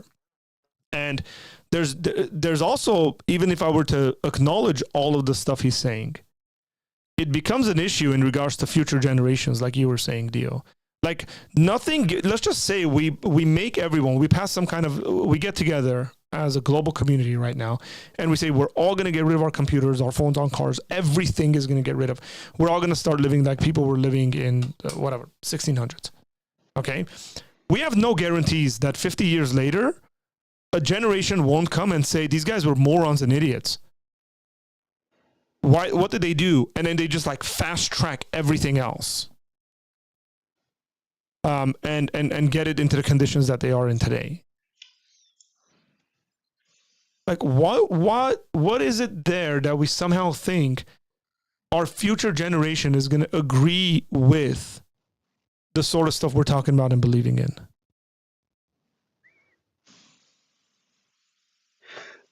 Okay, but would you rather believe atheist scientist or a Christian on climate change and these problems that I talk about? There are atheist scientists who don't think there's a climate issue, and there are Christian scientists who think, hang on, stop. There are Christian scientists who think there is a climate issue. That is such a false dichotomy. Majority of scientists. There is majority of scientists. Brother, you keep saying these things like they're opposed to each other. It's just not true. Okay, let's say the Catholic Church believed in climate change. We had to do something about it. Okay. They would do something about it. What would they do? Islam. No. What would the Catholics do? What could they do? Well, the Pope could say, eat less meat. Okay, condoms are allowed now. You're allowed to have contraception. Abortion is still banned, but you're allowed to have contraception. Okay. What else? They can use fossil fuels less. Well, it's going to be hard, but it can be done. Sorry, is that the way you think religion works? Like the Pope just gets out and spews a bunch of nonsense, and then everybody goes, "The Pope said it. We got to do it." Well, he can lie and say, "Jesus told me so," and then they'll believe him. That you don't, Sean. With all due respect, you have no idea how Catholicism works. Well, all I know is that they believe in this Pope guy, and you're telling me what to do. And that's what I'm saying. You should educate yourself on this stuff before you try to come up with, hey, here's what they would do. Because Catholic theologians would stand there and tell the Pope to get a life.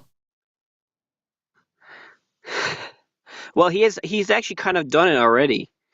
He's brought in all these different religions to talk about climate change and the environmental problems. He wrote a book about all of that. And it's horrific. He's basically advocating for a one world religion, which is eventually going to usher in a one world government, and then we're all screwed, frankly. But every religion wants to be the dominant religion, no?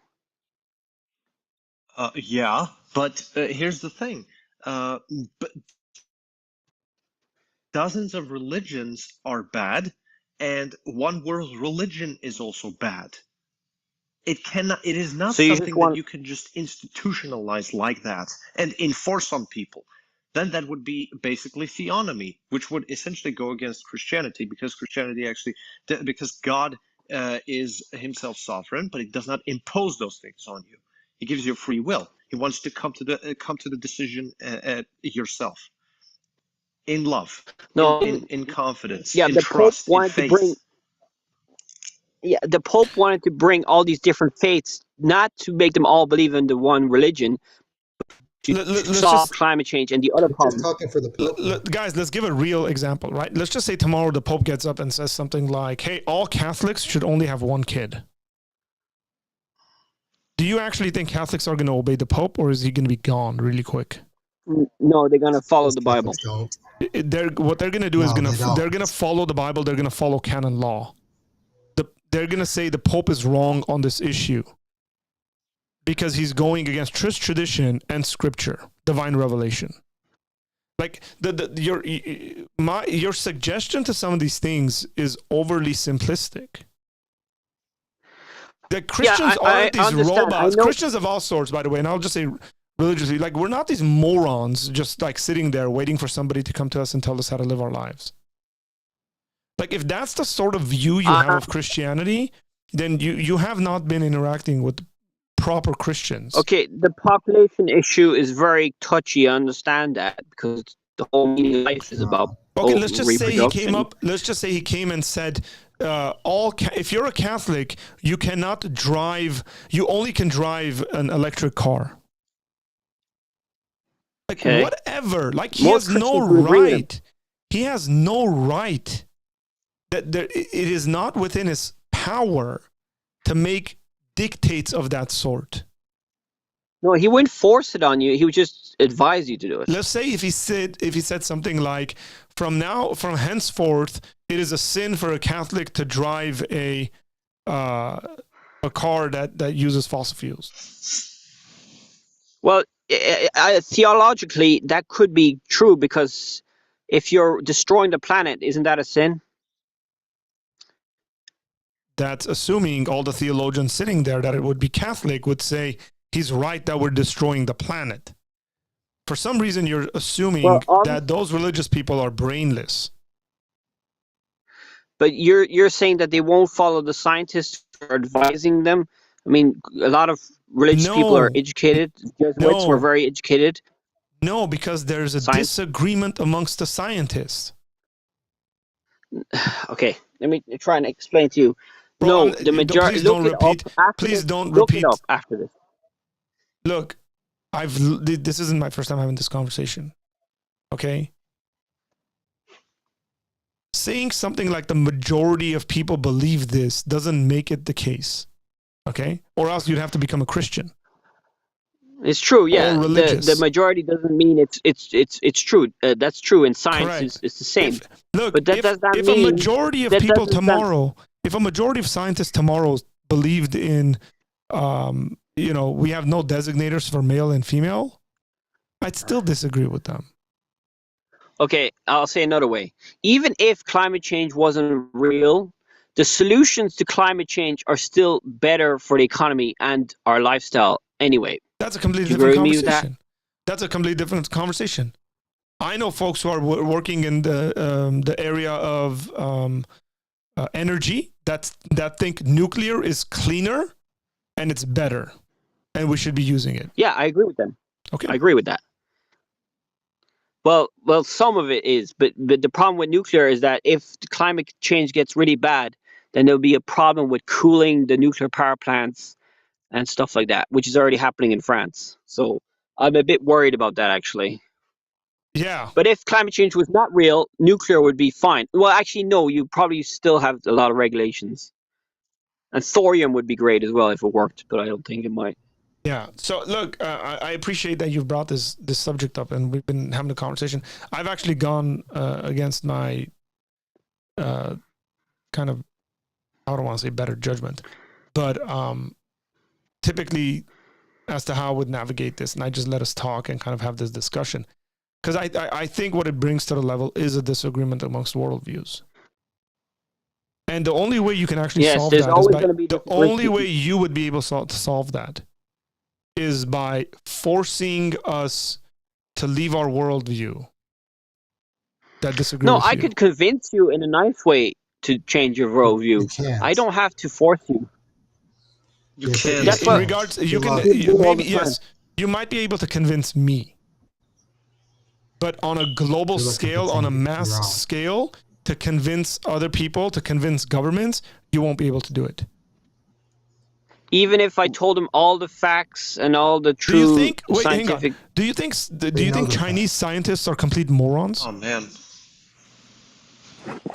Yeah, I bet you most of them believe in climate change. Yeah, do you think they're morons? No. Okay, so they're scientists, they believe in climate change, but they can't do anything in their own country, let alone someone else's country. Well, that's because politicians are not educated and they're not following the science. Dude. Sean, so okay, go ahead. Sorry. I was gonna say, like, what you're not. No, politicians are pushing it. Let's say hypothetically you could run them down through the argument and they agreed with you, right? Here's the problem. What if they just simply don't want the same things as you? You mean the solutions? No, just in general, like. So what if they say they don't care, they just want something different out of life than you? Like they feel like that they're using their lives in a different way than suggesting is just like a better use of their life, their time.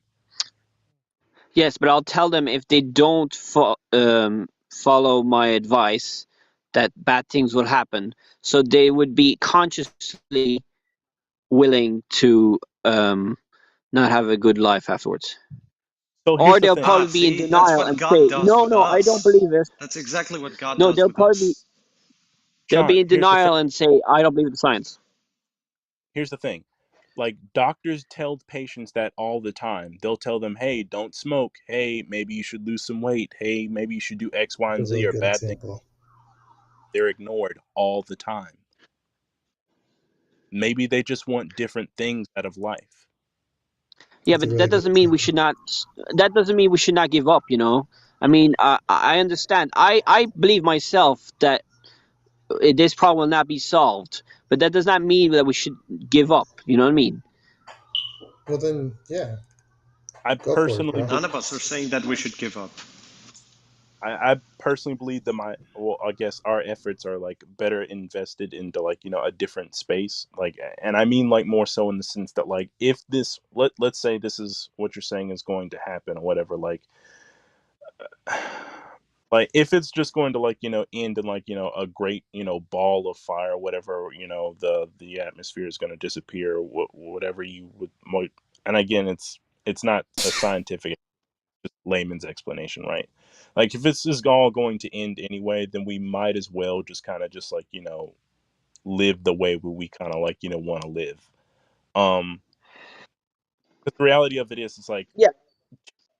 to do what you're saying or whatever, like it kind of, I'm going to be frank with you, leading to its logical conclusion kind of requires like a large amount of violence, and I'm not personally game for that. I'm sure there are people who are, but I'm not really prepared to just like, run around like, offing people and telling them like, you can and can't do this or whatever, you must do this because of something that may or may not happen in the future.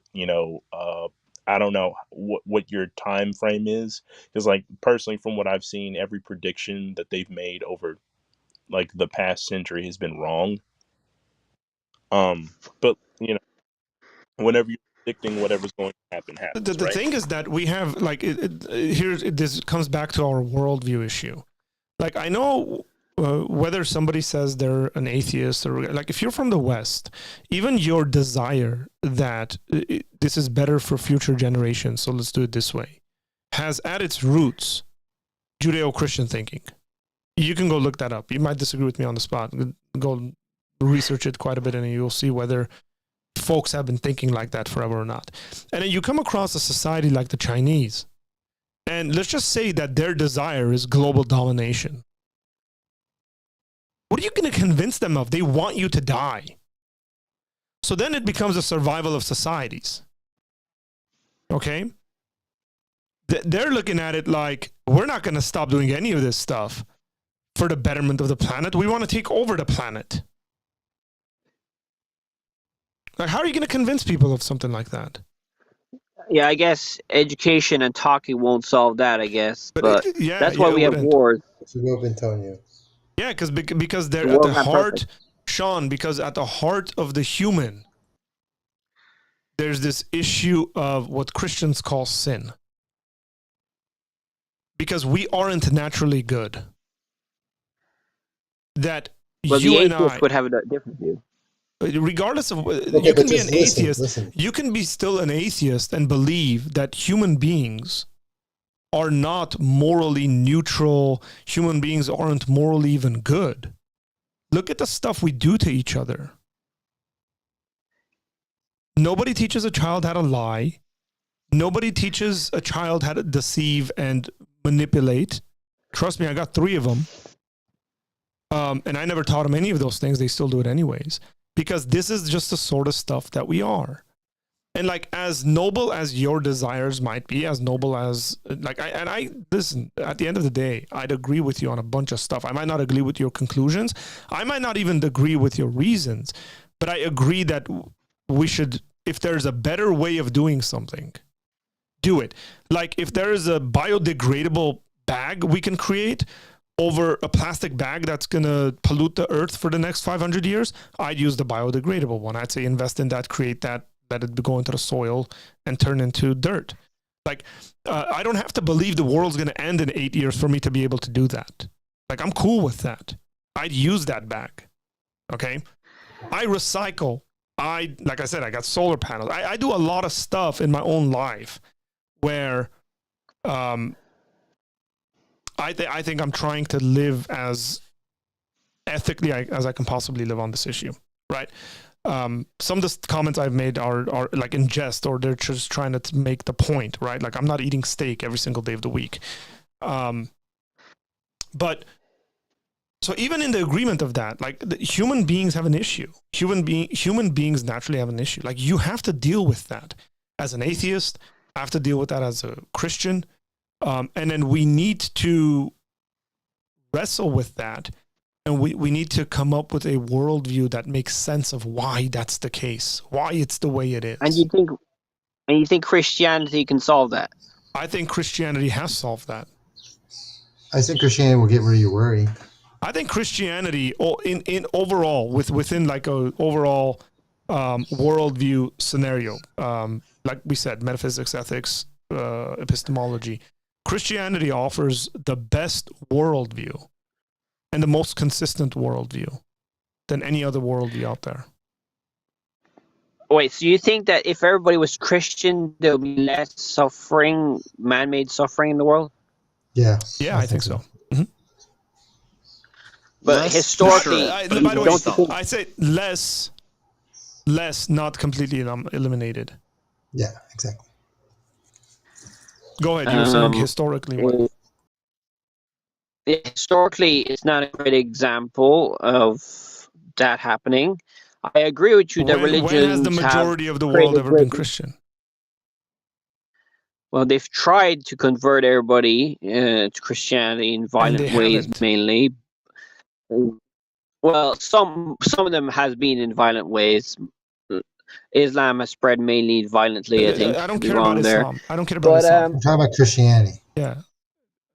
I don't care what Muslims have done or what Muhammad has done. Okay, let's say hypothetically everybody was Christian and we believed in climate change and all that. Then yeah, I would agree with you.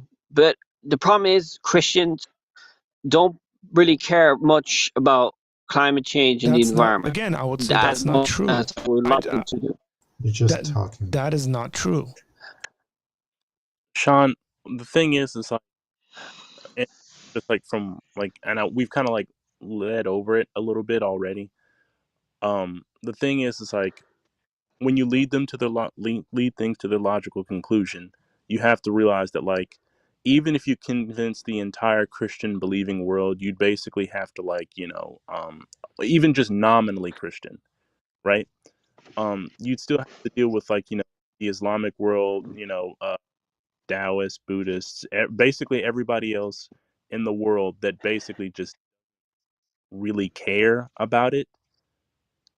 And like, we kind of had this when we were talking about the number of Muslims, like 2 billion, right? Let's say like, you convince everybody who's Christian to like, stop having kids and basically live sustainably or whatever. What's going to happen is like, I don't want them to stop having kids. I just want them to sustain the current population. Okay, let's say reduce, right? The rest of the world isn't going to keep doing that, and eventually they'll take the place and like, essentially occupy the resources that what would have been like, occupied by like, the said Christians in that scenario, whatever. The thing is like, you can't convince the majority of the world to like basically control their population, even like, and let's say you convince a quarter of it, right? Let's say you do. You're still going to have to eventually deal with like, the number of people that didn't. And if you can't, then you're like, if you can't, what I'm saying is like, can't deal with them per se, which I don't see how you get to it other than violently, ultimately. Like, your time is better spent basically trying to find a way to basically essentially like make a better use of, and like, I'll say like invent technology, or like, invest into technology that could provide for the people that are going to come, since like the population is inevitably going to grow. Yeah, like one of my things is that like let's use a real life example, and then I'm going to use this example to show how worldviews can be in conflict with laws that are passed and just screw up a situation. Okay, So the Chinese came up with a one-child policy because of overpopulation in their country and a lack of resources. Did that solve the problem? No, because they started increasing their resource use because of economic growth, because of capitalism. You know So why? capitalism No. made their lifestyle better, so they consumed more resources. And they're racist. They didn't like girls because they think girls are inferior, and they believe in abortion. Because I think abortion is morally iffy. Hold on. Thank you. So here's why. Because in Chinese culture and within the Chinese worldview, to pass down your lineage through your son is an extremely honorable thing. That's a worldview question. And so if you can have one kid and you got to make a decision while believing that worldview, guess what you're going to do? You're going to have sex selective abortions. And you're going to get rid of the females in the society. Then you're going to have an overpopulation of males in the society, which is exactly where China's at now. And the next generation is going to have a lot less kids. Now, as is projected, China in the next 50 years is probably going to have about 300 million of a population. This is a worldview situation. They could always that is a perfect example for have more Sean. children. Look, what I'm saying is, like, people thought they're going to come up with this policy. You can have only one child without thinking through the worldview implications of what other things the people in their culture believed and how those things could be in conflict. Yeah, that's why culture and religion has a big influence. Correct. And the only way you can navigate that is by making people change their religious views. You have to physically and... So yeah, what do you do? That's why I'm trying to convince religious people to change their ways. Correct, but you're not. You can't, because you would have to fundamentally change the religion. Go argue with a bunch of Muslims. That's why probably go argue with a bunch of Muslims. Let me tell you this. Go argue with a bunch of Muslims. Now you're doing this with Christians, and we can have this. Go argue with a bunch of Muslims on the issue that they have too many children, and that polygamy should not be a thing in Islam. See if you can get anywhere. That probably won't end very well for you. Well, no, you just wouldn't be able to. Here's why you wouldn't be able to, Sean. This is the reason why you wouldn't be able to. Okay? It's very simple. Because you are Sean, a mere human being who wants to make these comments, and Muhammad is the most perfect man with a revelation from God who told them to have up to 4 wives and all these kids. Who's going to win? So the only thing you would be left with... I still try. Sorry, you're cutting off, but the only thing left to do is actually to argue that they would leave Islam completely and become an atheist. Or it might even be more advantageous for you to convince them to become Christians. That's probably what I should do. Or convince them to become Christians. Okay. All right. I can do that. But I could also convince them to be atheist and environmentalist. Good too. You can. What I'm saying is that you're not considering the seriousness of how worldviews dictate the way we live our lives. Yeah. So you're cutting off. Okay, man. guys, I'm getting tired. Okay, I'm gonna. Thanks, guys. Thanks for jumping in this conversation. It's interesting. I appreciate it. Sure, man. Thanks, Sean. But talked about. Thanks, but. So yeah. So Dio, thanks, man. Thanks for jumping in here, and Aram, thank you for being in here. Jason, thank you for being in here, man. Appreciate you guys. Thank you for having me. Appreciate it. We had pictures up for all of our screens for almost the entire conversation. Aram, should I put you on the screen or no?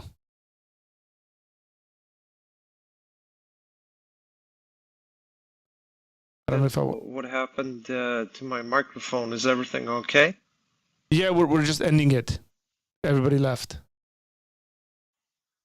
Oh yeah. Yeah, before I head out, just put my camera on for a sec. Okay, hang on. There we are. Uh-huh. Yeah. So here's a little work in progress Oof, for that's everyone. nice. Hey everybody, I've spoken about Aram before and his just artistic abilities. If you guys want to get in touch with him, you can check out his YouTube channel and an Instagram and stuff like that, because he does sell those as well. So Thanks, man. Yeah, cheers for having me on. I really appreciate it. And you're an awesome moderator. oh, thanks. I probably could have done a better job today. So No, trust me, it was great. Thanks so much, man. thank you, man. I appreciate it, and it's always great to join your streams. So Too, man. It's always good talking to you. God bless, huh? God bless you guys. God bless you too. Cheers. So Jason said he draws that. Wow. Yeah, you can check out his Instagram page, guys. Adam's very, very talented guy. He works on that. He draws dinosaurs and various creatures, and they're really fun. Yeah. Look, I hope that the discussion was, for whatever it was, it was somehow enlightening to you, and kind of you got to hear as we reason through some of this stuff. So you didn't like it, that's okay. You don't have to like it. If you thought it could have been better, thanks. It probably could have. I wouldn't even necessarily disagree with that, but it is what it is. Okay, it was what it was. And we were on for 3 hours talking with each other. I think people generally thought it was decent. But with all that said, I want to say goodbye, good night. Thanks for hanging out with us. Appreciate it. And I will see you guys tomorrow night for our reaction time. And yep, blessings. Be well. Take care.